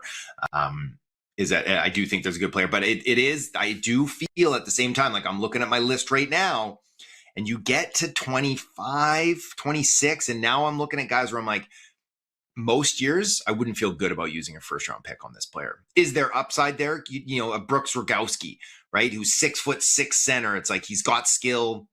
He's got a physical profile that looks like an NHLer. It's like, yeah, okay, you could take him at 27 and hope he breaks right. But he could also quite easily be a fourth liner, like he could quite easily be a fourth liner. Juho Pipparainen, like probably a bottom pair defenseman, probably a player, but probably a bottom pair guy, probably a 5'6", right? And so you're not feeling great about taking that guy at 25, but I imagine that's probably where he's going to go this year. So I'm a little softer on this class. But just wait till next year. Then we're cooking, right? I love Okay. just pushing it down a year. Well, and in fairness, I played golf with a ex-hockey scout yesterday. I said, how many first-round grades on this draft? And he's like, you mean first-round grades? I'm like, guys who you would consider first-rounders in just about any year. And he's like, maybe 10 or so. I was like, oh, okay. Yeah. Rain on my parade. We do want to highlight someone for that second Canucks first-round pick. We do this every week with Cam Robinson. And he's dropping a beauty on us here today. Boy, I can only imagine the rejoice that would be going on from Richmond to the Langley Event Center to Rogers Arena if this guy's available with that Minnesota pick. Cam? I mean, it's my birthday. Let's be positive. Let's put some excitement and some hope. Let's give gifts to somebody base, other than Cam on his birthday. Yeah, you're handing out the gifts on your birthday. And I think it might be a gift to the player too. Ryan Lynn with that pick. I'm not saying it's likely, but let's just look at history here. Let's look at history and think about what is Ryan Lynn projecting as? What does he do super well right now? And it's everything. He's not elite at one thing. He's not an elite skater. He's a very good skater. He doesn't have elite offense. He has good offense. His defense might be his best skill set, but he's 5'11" and 175 pounds, right? So he doesn't have the physical profile to be like, oh, that's going to be a defensive defenseman. So he's got to be this weird hybrid guy for you down the line. And that means he's going to be someone who plays on your second power play. It means he's someone who's going to anchor a second pair for you and match up against second line offenses, probably instead of the first line offenses, right? He's probably gonna be a second unit penalty killer, but someone who's gonna be like a culture carrier. He wore the C in Vancouver this year. He's a tremendous kid. He's highly intelligent. He's very personable, worker too, and he also has that little added factor of compete. Like he competes as hard as anybody. We saw at the U18s, not only was he competing, but he was throwing his weight around, and it's not a lot of it, but he sees an opportunity and he will throw the body and he'll throw it hard too. So I think that historically speaking, we'll see teams pass on a player like him for someone with a lower skill set that's 6'3", right? That you could be like, we know that this guy's going to play heavy defensive minutes for us down the line, even if it's a bottom pairing, versus like taking a swing on someone who's 5'11" and maybe isn't exceptional at one skill trait, that one thing that you can point at, like a Cole Caulfield as a forward, he can score the lights out, right? Like a Quinn Hughes, right? The skating, right? It's near generational. So he doesn't have that one quality, which means I think he's going to slip. Now, will he slip to 16? Probably more likely than 24. But I do think that there's a world where he could be sitting there in the early 20s. And if he is, like, oh my goodness, I think that would be a slam dunk. Oh, absolutely. Richmond's own, the Vancouver Giants, local boy. Right shot defenseman. Yeah. Yeah. I agree with you, though. I think because there's enough uncertainty and there's probably wildly divergent grades on some of these guys once you get past the first couple of tiers of players. We saw last year. I don't think a lot of people saw last year's 10 to 20 going as it did, with the Flyers jumping up for a centerman and Ben Kindle going to Pittsburgh. And then every year there's that possibility, and it pushes some of these names that you're seeing in the top 15 or the top 20 down the board a little bit. I think this year is ripe for that sort of for something like that playing out as well. Mm-hmm. My friend, you have a birthday to celebrate. I understand birthday breakfast is awaiting you, so you go ahead and gobble up. Thank you for the time here on his 40th, and we'll catch up next week, Cam. All right, appreciate it, pal. We'll talk soon. So, Harrison Price from the historic Wall Center. Our next guest is an anchor, reporter with Global, a scratch golfer as well. It's our pleasure to welcome Jay Janauer back to the program. How you doing, Jay? Okay. Let's just go straight to the facts. I'm a struggling 7 handicap right now who is having a hell of a time breaking 80. So the days of playing at long gone. Oh, listen to these tears. Struggling to break 80. Some of us only have dreams of breaking 80, Jay. Hey, buddy, I really appreciate you making time, and good reporting work on this Cap story, my man. Let's bring up the tweet Jay had last night. Good Whitecaps news on the horizon, ? Global BC Sports learning FIFA VP Victor Montagliani, representatives of 3 local First Nations bands, City of Vancouver, province, feds, and MLS officials meeting on Wednesday. Hope is to get a memorandum of understanding signed on a 4 or 5 year BC Place lease. Tell us about this meeting, why it's so significant to the Caps' future, Jay. Yeah, and I got to give my colleague Squire Barnes a lot of credit and piggybacking off a lot of work that he has done on this story as well. It's been something we've been following for quite some time. If Blake was joining us on this conversation, I think we'd say we're past the 90th minute. We're on the dying minutes of stoppage time with this, and I think with the people that we've talked to, this might be one of the most positive movements and meetings that we have seen occur in the last year of the Vancouver Whitecaps. And dare I say, Matt, it might be the last kick at the can. To have this level of people in one room together to try to once and for all hopefully solve the Whitecaps ownership issue, the stadium issue, and the lease issue is massive. I can't overstate that enough. We've seen the Save the Caps movement that has literally swept North America from franchise to franchise, stadium to stadium. We have seen 28,000 people march to BC Place in their last home game. And to see this level of a meeting taking place tomorrow afternoon here in Vancouver, spearheaded by CONCACAF President and FIFA Vice President Victor Montagliani, with all those people in the room, you have to think of it as a huge positive, hopefully moving forward. Well, when you say ownership, Jay, does that mean that the Musqueam, the Squamish, and the Tsleil-Waututh are looking at buying this team? I don't know if buying the team would be the correct term. I think they're definitely. I think they've kicked the tires in the past, Matt. I think they'd like to be partners. I don't think they'd want to go all in. I'm not sure, really, Matt, at this stage, if anybody wants to go all in terms of taking ownership of this franchise the way it is right now. But here's the big but.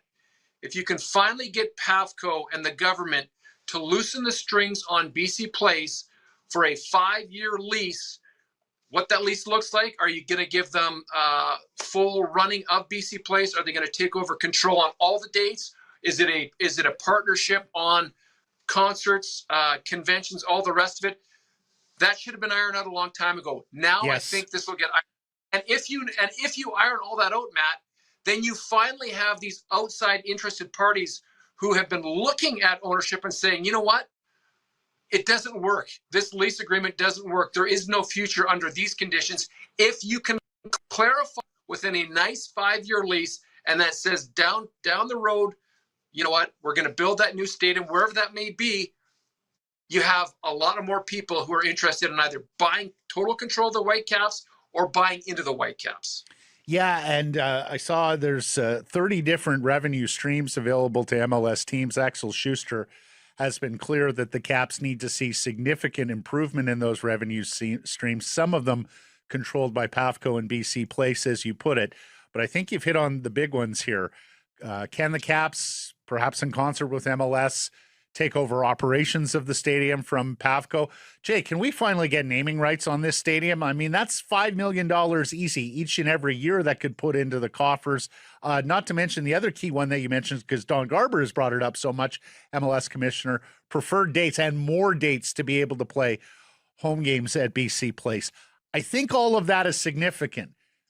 But Jay, is that enough? Like, is that enough for someone to want to come in and buy this, knowing how big a money-losing proposition the Whitecaps have been in the past? Like, does that get this team to profitability where it attracts somebody willing to purchase?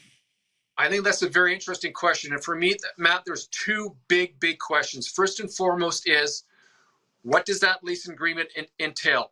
Can we do more than break even? Can we make a profit? And I totally understand taxpayers in our province, their concern of taxpayers' money going to fund a professional sports team. I get that. But let's take a big picture look at PAVCO. 2023, they had estimates of losing upwards of $60 million over the next 4 years. It hasn't been set up to successfully be run as a business. So that's PAVCO's side of things. What if you bring the Whitecaps on board and make a go of it to make a profit? that they make a profit, that the provincial government makes a profit. It's a win-win situation. But here's another big picture question, Matt, and it's one that I ask a lot.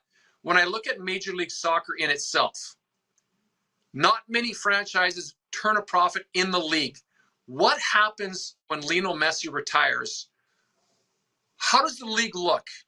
You know, when you look at the big four in North America and the major television contracts they have, Major League Soccer doesn't have that. Nothing against Apple TV, but I think that deal has, I don't want to say alienated a lot of MLS fans and even Whitecaps fans. I don't think it's done the league any favor. So I worry about the league's long-term viability. But first and foremost, of course, is the Whitecaps and their survival. We're half a century of history in this province, in the country. You look at what Greg Kerfoot and you look at what the Whitecaps have meant to our men's national team, our women's national team, the grassroots programs, the academies. There is a huge footprint here that would just get wiped away if this team was to leave. And I think that's why everything possible to keep the Whitecaps here. Absolutely. And we've had the discussion on the show many times, Jay. Is this just Greg Kerfoot, Jeff Mallett wanting to get out while you have these outrageous franchise valuations in MLS before the House of Cards comes down, and particularly in a post-Lionel Messi world? I was also interested that you noted a 4 to 5 year lease on BC Place, Jay. Like, to our understanding, Don Garber and MLS has said, no, BC Place doesn't work. So there will be an MLS official in the room. Are you telling me that there's sort of a softening of the stance from MLS on BC Place, that they'd be willing to stay in there for a half decade? Because the other thing about 4 to 5 years is that kind of aligns with the schedule for a new stadium construction. Very much so. Last night, MLS Executive Vice President Charles Archek flew into town. He will be sitting in on these meetings. We knew that he would be coming to town. I think, Matt, if you can hammer out that lease agreement for the 4 to 5 years, I think it gives you that reassurance that, yes, this is a market that's in it for the long term. And yes, if people put 2 and 2 together, you look at the fact of, hey, maybe we finally get that new stadium. And let me take it one step further, Matt, when you look at the P&E, because we've heard about the P&E, we've heard about the racetracks setting. Look at the big picture right now of the P&E. Okay, so you've got all that area there. The one way to make it really big and really click is to turn it into a mini Yale town. So you have the hotels, you have the casinos, you have the condos. But Matt, if you want to get a stadium built quickly, forget about putting it where the racetrack is. There was a stadium called Empire that stood there for decades. There are fields there right now.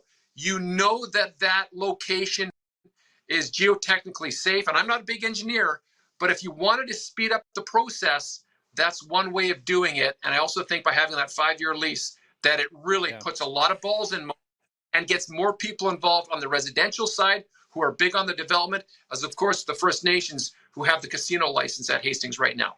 Yeah, and you mentioned the provincial side of this, Jay. It's almost a damned if they do, damned if they don't. Like, if the provincial government doesn't step up here, and the Caps leave town, they lose their primary tenant at BC Place. And then you're going to have people wondering, like, what is the use of BC Place? So the province is a very difficult decision to make here.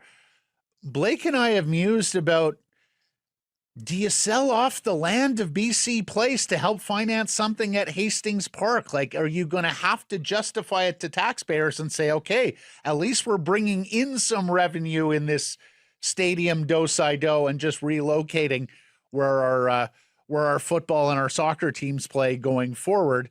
Because needless to say, that is a very valuable piece of land in downtown Vancouver and could help offset some of the development of Hastings, if not entirely cover the development of Hastings Park. That's an interesting point, Matt. You know, the thing that I always find interesting is we haven't heard the BC Alliance opinion on all this and where they stand. We haven't heard from them. I also think, though, Matt, when you look at the climate in our province right now, getting back to our provincial government, our province right now, when you talk to people in the business world, people aren't investing in our province, Matt. You see condo towers, filing for bankruptcy. You see empty towers. There is not a lot of building going on in our province right now. Yes, that is a valuable piece of property, but under the conditions that the province is operating under right now, I don't see that being sold off. Totally fair, Jay. There's also the school of thought, it's Vancouver real estate. It will bounce back at some point. So who knows where that goes in the future. Victor Montagliani. Now, he's a mover. He's a shaker. He's got his hands in a lot of fingers, a lot of pies. He's quite an operator. Not much happens in the world of soccer, Canadian soccer, without Victor being involved in it. Is he a catalyst here? Like, is your report yesterday, your tweet yesterday, that this is really about Victor trying to bring people together? I think, anyone who's paid close attention to the Vancouver Whitecaps, who paid attention to soccer in our country and in North America, knows the passion that Victor Montagliani brings to the table, knows the passion that a East Vancouver boy, Burnaby boy brings to the table. He knows soccer in our country. He bleeds soccer in our country. He is a champion of our province. And he has said it more than once on the record, Matt, that never before in the history of FIFA has a host country or host city lost its football club. They don't want to have that on there. They don't want that blemish. But above and beyond, he speaks from the heart. He really does. I mean, you talk about the Grandview Legion. You talk about, people who've played professionally, who've played amateur. Victor has, and he's thinking about his city. He's thinking about his community. And you know what? I applaud the man for that. Ditto. The one thing with Victor, he will speak his mind. There is no BS that comes from his mouth. He'll call it as it is, and he knows they're in stoppage time right now. And we need to make a deal. Yeah, and I can only imagine, with all the work that Victor has done for soccer in this country, that it would be a blight for him professionally to lose his hometown team, particularly if it comes soon after the World Cup. You mentioned groups plural, Jay, and Blake and I have done some digging on this, and we're familiar with a group. Don't know names yet, just know somebody attached to them.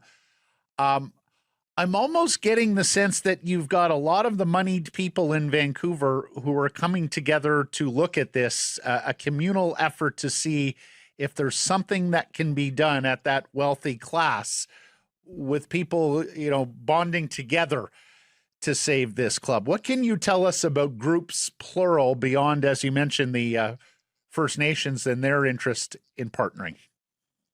Very much so, Matt, and I think we're probably both referring to the same group. Don't forget, Axel Schuster has told us, of the 100 people who expressed interest, they narrowed it down to 30, and every single party looked at the books, looked at the lease deal, and said, this can't work. Now, with perhaps a reworking of the lease agreement, perhaps getting the ball in motion of a new stadium, you get a lot of deep-heeled people whose bank accounts begin with a B. And they see this as probably two things, Matt. Yes, saving the beloved Vancouver Whitecaps, who have a half a century of tradition and history in our country, in our province, in our city. But they also see the bigger play, Matt. And that bigger play is perhaps that new stadium, perhaps the new entertainment district, perhaps a hotel, perhaps the partnership with the First Nations. And I had somebody reach out to me 2 weeks ago, very, very deep pocket, is saying, is it worth it? Can it work? What are your thoughts? And I said, well, if I had your bank account, here's what I'd be working on. So I think, Matt, the fact that there's a couple of interested parties expressing an interest to perhaps move forward, you can only view that as a good thing. And I think the meeting tomorrow, Matt, is finally a breath of fresh air, because my wife would tell you I'm a pessimistic person. After the conversations that we have had, I'm feeling a hell of a lot more optimistic today heading into tomorrow's meeting than I have, Matt, in the last 6 months. There was a story in the LA Times on the weekend, Jay, about the Caps and a move to Las Vegas, because the gentleman Gustafson of the public storage empire that's down there in Las Vegas, he went to school at USC, so he's got LA roots, and the LA Times decided to cover this story. within that story, they used the figure that Greg Kerfoot has lost $300 million on owning the Whitecaps. Now, I don't dispute that Greg and his partners have lost money year over year operationally on the Whitecaps. I also don't dispute that Greg has been a financier and a champion for Canadian soccer writ large, and that has meant even more money coming out of his bank account. I have trouble believing it's as much as $300 million. But if it is $300 million, Jay, that really dampens my enthusiasm for somebody being able to save the team here in Vancouver, because I do think it's worth more in other cities, particularly cities that are going to finance stadiums, than it would be here in our town. Take on $300 million, whether you think that's real, and the implications of that number if it is. Well, I've heard that the Whitecaps have lost upwards of $60 million last season alone. I also have it on very good terms from people that they had probably lost on average of upwards of $35 to $40 million the last 4 to 5 years each year. So I think the Whitecaps are to blame for the situation that they're in, Matt. Let's be honest here. If you're running a business, you have to take a serious look at the people that you have involved and say, are we doing enough marketing wise? Have we looked at those 30 categories that MLS have for sponsorship? Or are we just learning about them now? Have we undervalued our tickets? Have we undervalued what we're asking? I'd be asking a lot of those questions of people who are working in my front office for me. And I'd be taking a deeper look. Not so much as a passion play, because we know the Whitecaps has been a passion play for Greg Kerfoot. He saved this organization. He has done so much good for it. But as a businessman, I'm looking at Jay Janau and Matt Sakaris, and I'm saying, are they doing enough for me to bring in my sponsors? Have they made my product to the point of where we can ask for, say, 6 figures or 7 figures in a stadium sponsorship deal? So I think there's still some blame to be held here by the Vancouver Whitecaps, Matt. And I think whoever may end up buying into this organization or buys it, I think there would probably be changes. Yeah, you're 100% right, Jay. We've had the conversation here as well. I hate when they put lack of sponsorship in press releases, because that's on you as an operator. Like, you're wholly responsible for finding sponsorship. You'll remember pre-Axel Schuster, pre-Mark Panis, Whitecaps had a reputation. They were very difficult to deal with. Tom Manek used to use the phrase, the Whitecaps definition of a win-win deal is they win twice. So I think you're spot on that they're mostly responsible for the predicament they're in. One of 2 big news stories, sports news stories in the city this week, Jay. We don't have a GM of the Canucks just yet, but I know you're covering that as well. Talk to me. How do you think the Canucks have done by way of process in this GM search? Well, when we chatted with Jim Rutherford and he talked about how extensive the search has been, I think it's going to be interesting. And if the Canucks do indeed go down the road of bringing in Evan Gold from the Boston Bruins, haven't we tried this already from an assistant GM from the Boston Bruins? But different skill set, Jay. Like, this is a business guy, a legal guy, a cap guy. Oh, my God. Jay is throwing his phone. He's so upset about this hire that's about to happen. He's throwing his phone. I mean, Benning was a glorified scout. This guy's got a little bit more meat on the bone, no?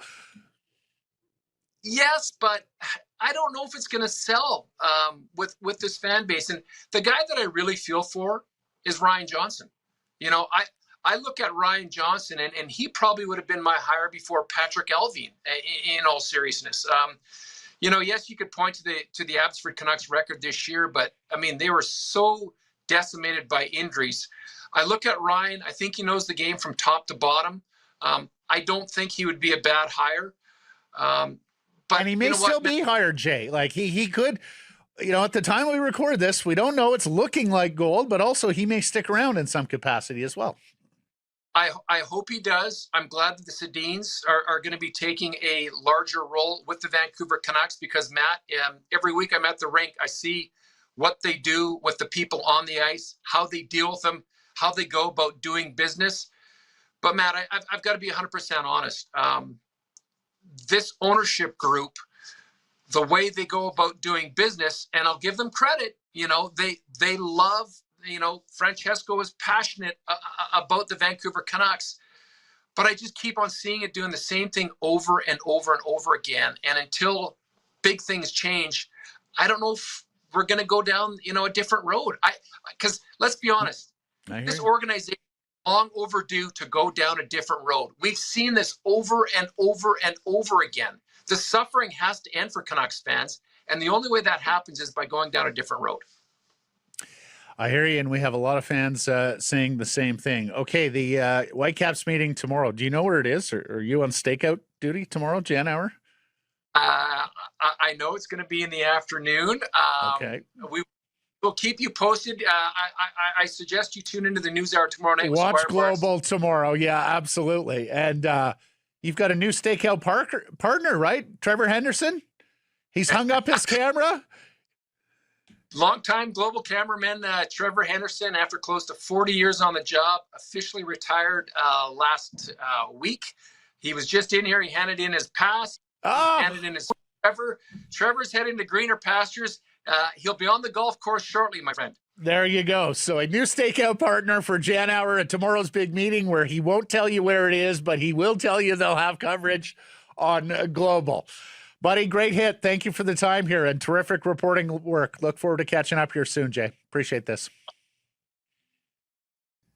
Secure some price from the historic Wall Center, the Nation Network studio built by Arbor Leach. You're harder when you're well rested. Sheraton Vancouver Wall Center puts you minutes from the arena, miles ahead the next morning. Lock in your game day stay at wallcenter.com. Well, as mentioned, we recorded that interview with Jay Janau earlier in the day as Blake was in transit to Minnesota for the MLS game tomorrow night. I got to get your take, partner, on what you heard from Jay about this meeting tomorrow and positive momentum on Save the Caps, plus whatever else you might be able to add to the reporting here. Yeah, so we knew this meeting was going to happen. They said that as they were leaving Vancouver, that they were going to be back in a couple of weeks' time. We didn't know the particulars of who would be in that meeting, though, and it's very interesting that the First Nations is getting the first crack at that. And there are, as Jay and Patrick have been reporting, there are other groups involved. What I can say is one of these groups, and I don't know that it is the First Nations. I don't think it is the First Nations group. I believe one of these groups would like to make a play to buy BC Place. And I don't know that it's going to come up in this meeting necessarily, but I believe somebody will kick the tires on that. And then, we've heard a lot about, hey, it's up to the politicians, it's up to the province and all that sort of stuff. I believe that's what is percolating in the background that might be asked of the province at some point in these proceedings. Will that land ever be up for sale? And it's a great question because Pavco does not make money. We've talked about this before. It is not a cash cow for the province. We've talked about the Whitecaps owners wanting to cash out. Is it time for the province to cash out? Help me out, though, Blake. What's the business model to buy BC Place? Because the land is exorbitantly valued, and you're not making your money back by operating BC Place, are you? Well, it would be short-term gain, and you would knock that thing down eventually. And then you would build a new stadium there. You'd build several towers on that site, and you'd make your money back in that way. So it would be a big play, a long-term play, but that's what these people with hundreds of millions of dollars in assets can do. Help me out, though. Why wouldn't you just make the play at Hastings Park? Why go through the expense of having to knock down and build a new stadium plus find temporary homes for your tenants when you can just start stadium development from a they don't like the site. A more amenable Hastings Park site. Okay. They don't like the site. They don't want to take the risk of trying to build a core down there without the rapid transit immediately available.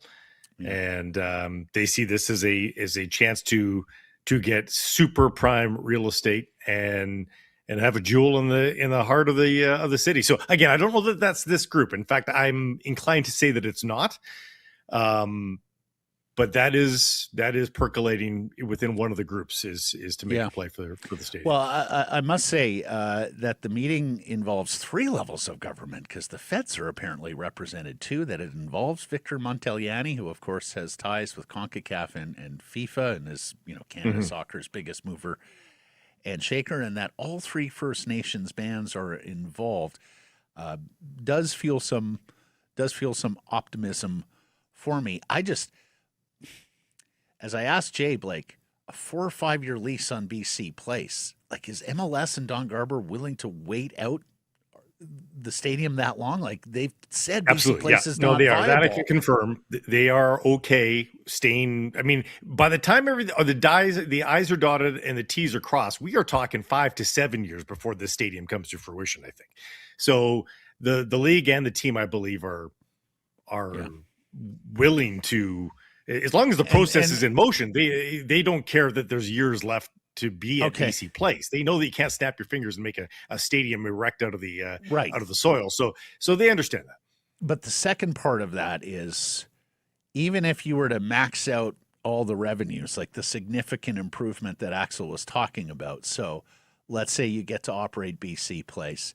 Let's say you're doing better on food and bev. Let's say you put a title sponsor, naming rights on the stadium. And let's say you get a much more open calendar for MLS dates, which Don Garber has groused about in the past.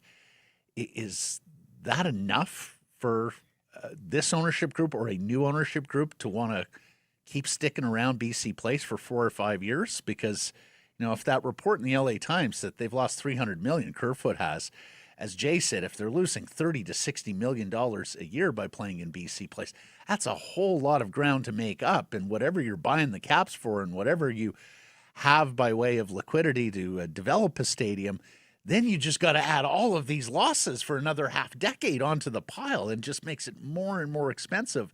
I think what you have to think about is that you need to make a bunch of $3 to $5 million steps. So you've named a few there, but there needs to be more. I don't know what the exact number is, but let's say the BCLC is into the Canucks. Remember, that's a provincial entity. BCLC is into the Canucks for $7 million a year. You're not going to get what the Canucks get, but if you can get half of that, 60% of that, if you get a $4 million deal, like, boom, there you go. BC Hydro, again, all these provincial entities, and this is why they're saying, the politicians, so much investment into the Canucks, and the Whitecaps know they are not the Canucks, but they also know they are not 10 years ago's Whitecaps either. And this is where they are. And I heard you guys talking about, the Whitecaps taking ownership of some of the blame that they take on. I think those smelling salts have started to kick in now for the Whitecaps, and they realize they need to be more savvy on the business side of things. They need to be more aggressive on the marketing side of things. And this is where a refurbished World Cup level BC Place can be helpful for the next 5 to 7 years. The suites are nice. In fact, the suites are nicer than the Rogers Arena suites now. Like, I think there's this sense that if you wanted to take a client out for a nice night, you would take them out to the Canucks games, right? You'd wine and dine, and that would be a special night out. And I think the Whitecaps are secretly in the background going, why not us? We're the first place team. The other team's rebuilding for the next 5 years. We're in first place. We've got the world legend in Thomas Müller. Do that at our place.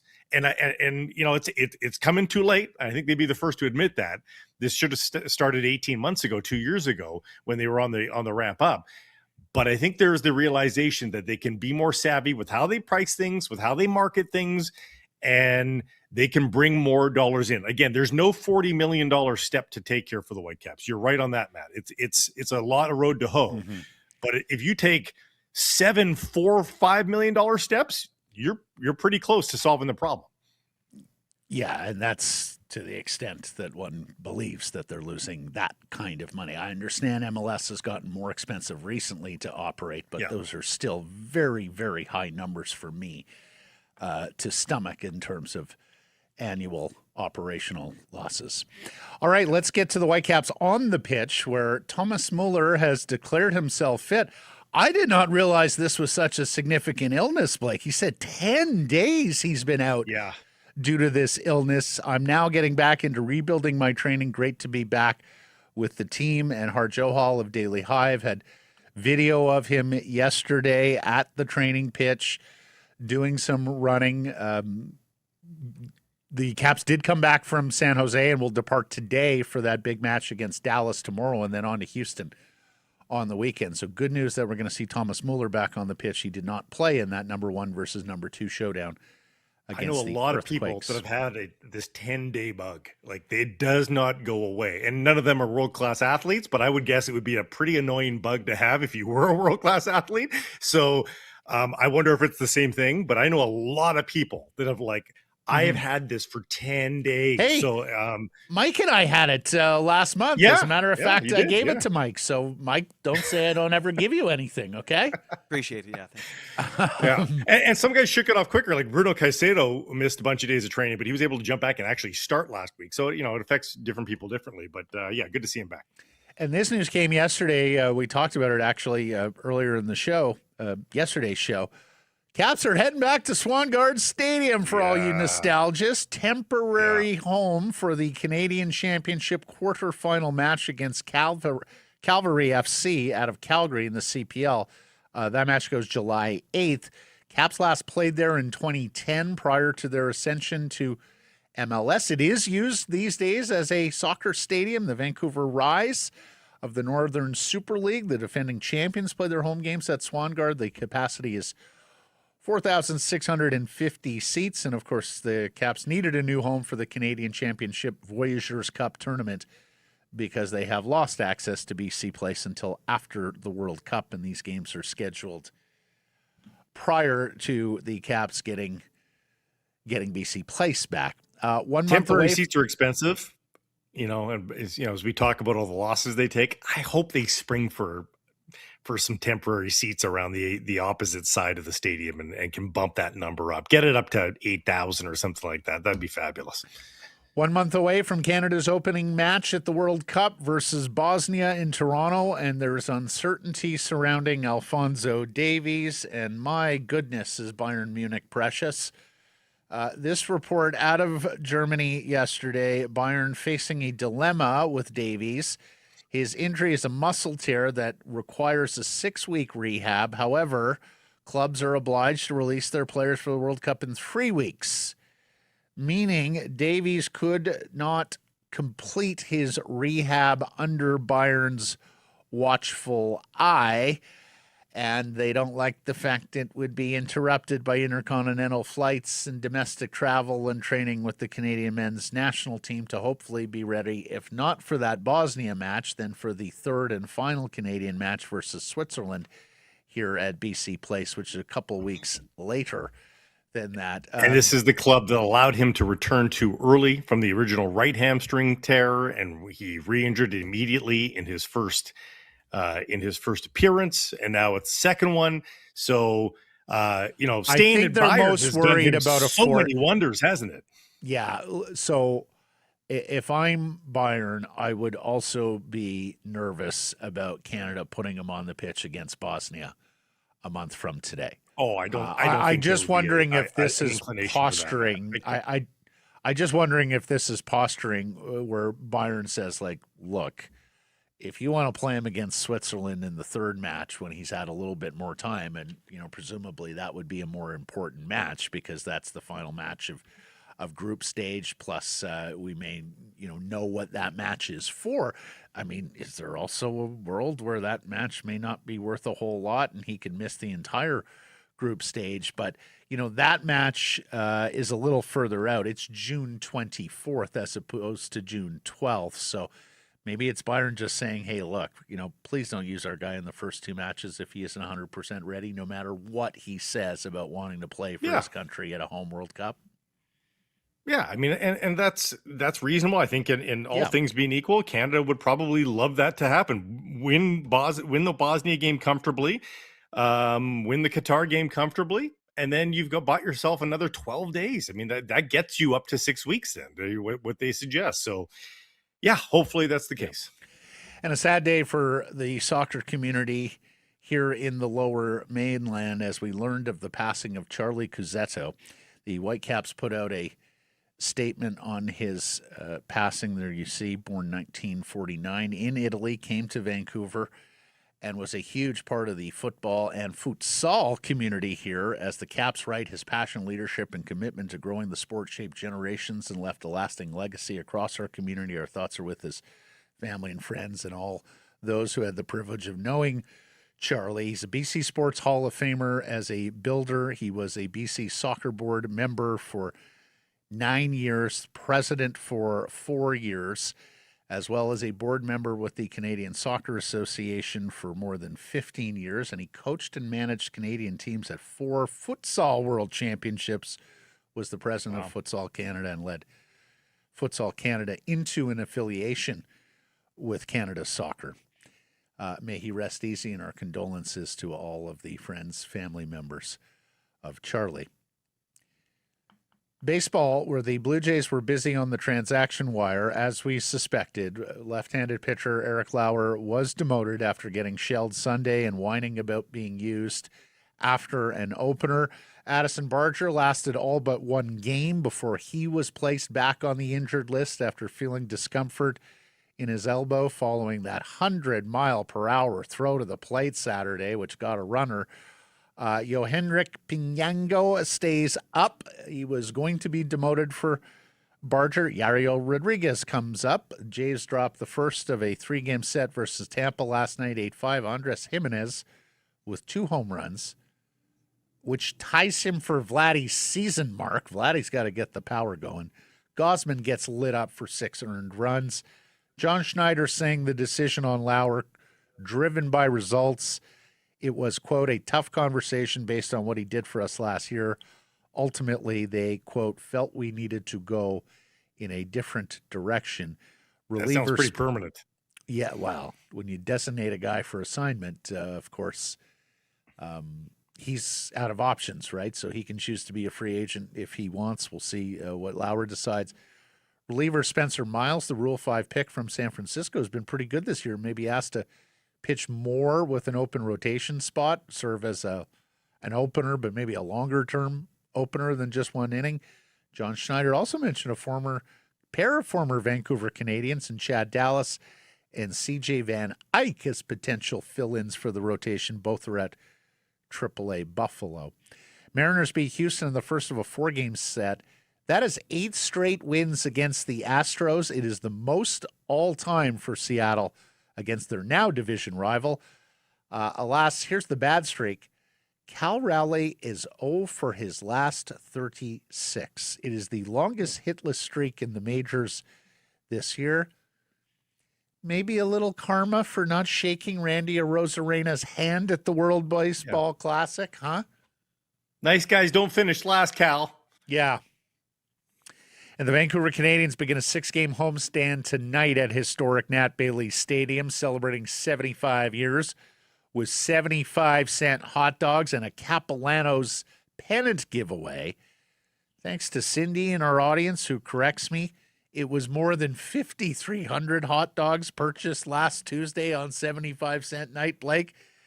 The opponent this week is the Everett Aqua Sox, a Mariners farm club with 3 of Seattle's top 10 prospects in uniform. Number 6, center fielder Johnny Farmello. Number 7, shortstops Felnan Celestin. And number 8, catcher Luke Stevenson. So we've been telling you, Ams fans, you want to see a glimpse into your future? Hit the Nat up this week. 7 p.m. starts today through Thursday. Friday nooner, 1 p.m. starts on the weekend. Get your tickets, 604-872-5232 or CanadiansBaseball.com. And day 3 of training camp today for the BC Lions at Thompson Rivers University in Kamloops. We're putting on pads, Blake. We don't do a lot of padded practices anymore in professional football. I want to keep them fresh, but we're putting on the pads in training camp, and rightfully so. As Roar Report notes here, 10 guys to be cut by midnight tonight as the trim down. Yeah, you got to see everybody in pads once, so you might as well, right? Hell yeah. And you got time to recover. Heaven forbid there were to be an accident, somebody gets injured, you got a lot of time before you need to put them into live action. I can only imagine Wally sitting down there in White Rock going, what? They're only putting pads on now? What? 2 practices with pads before we're cutting guys? Why do these guys have big heads now? What's with all that padding around their heads? That part I think he'd be supportive of, but the lack of pads at a football practice.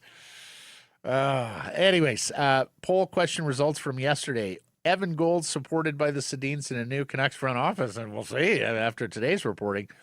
Would you approve? Yes or no? What did the people say? People said yes. Indeed. Percentage? 85. 89.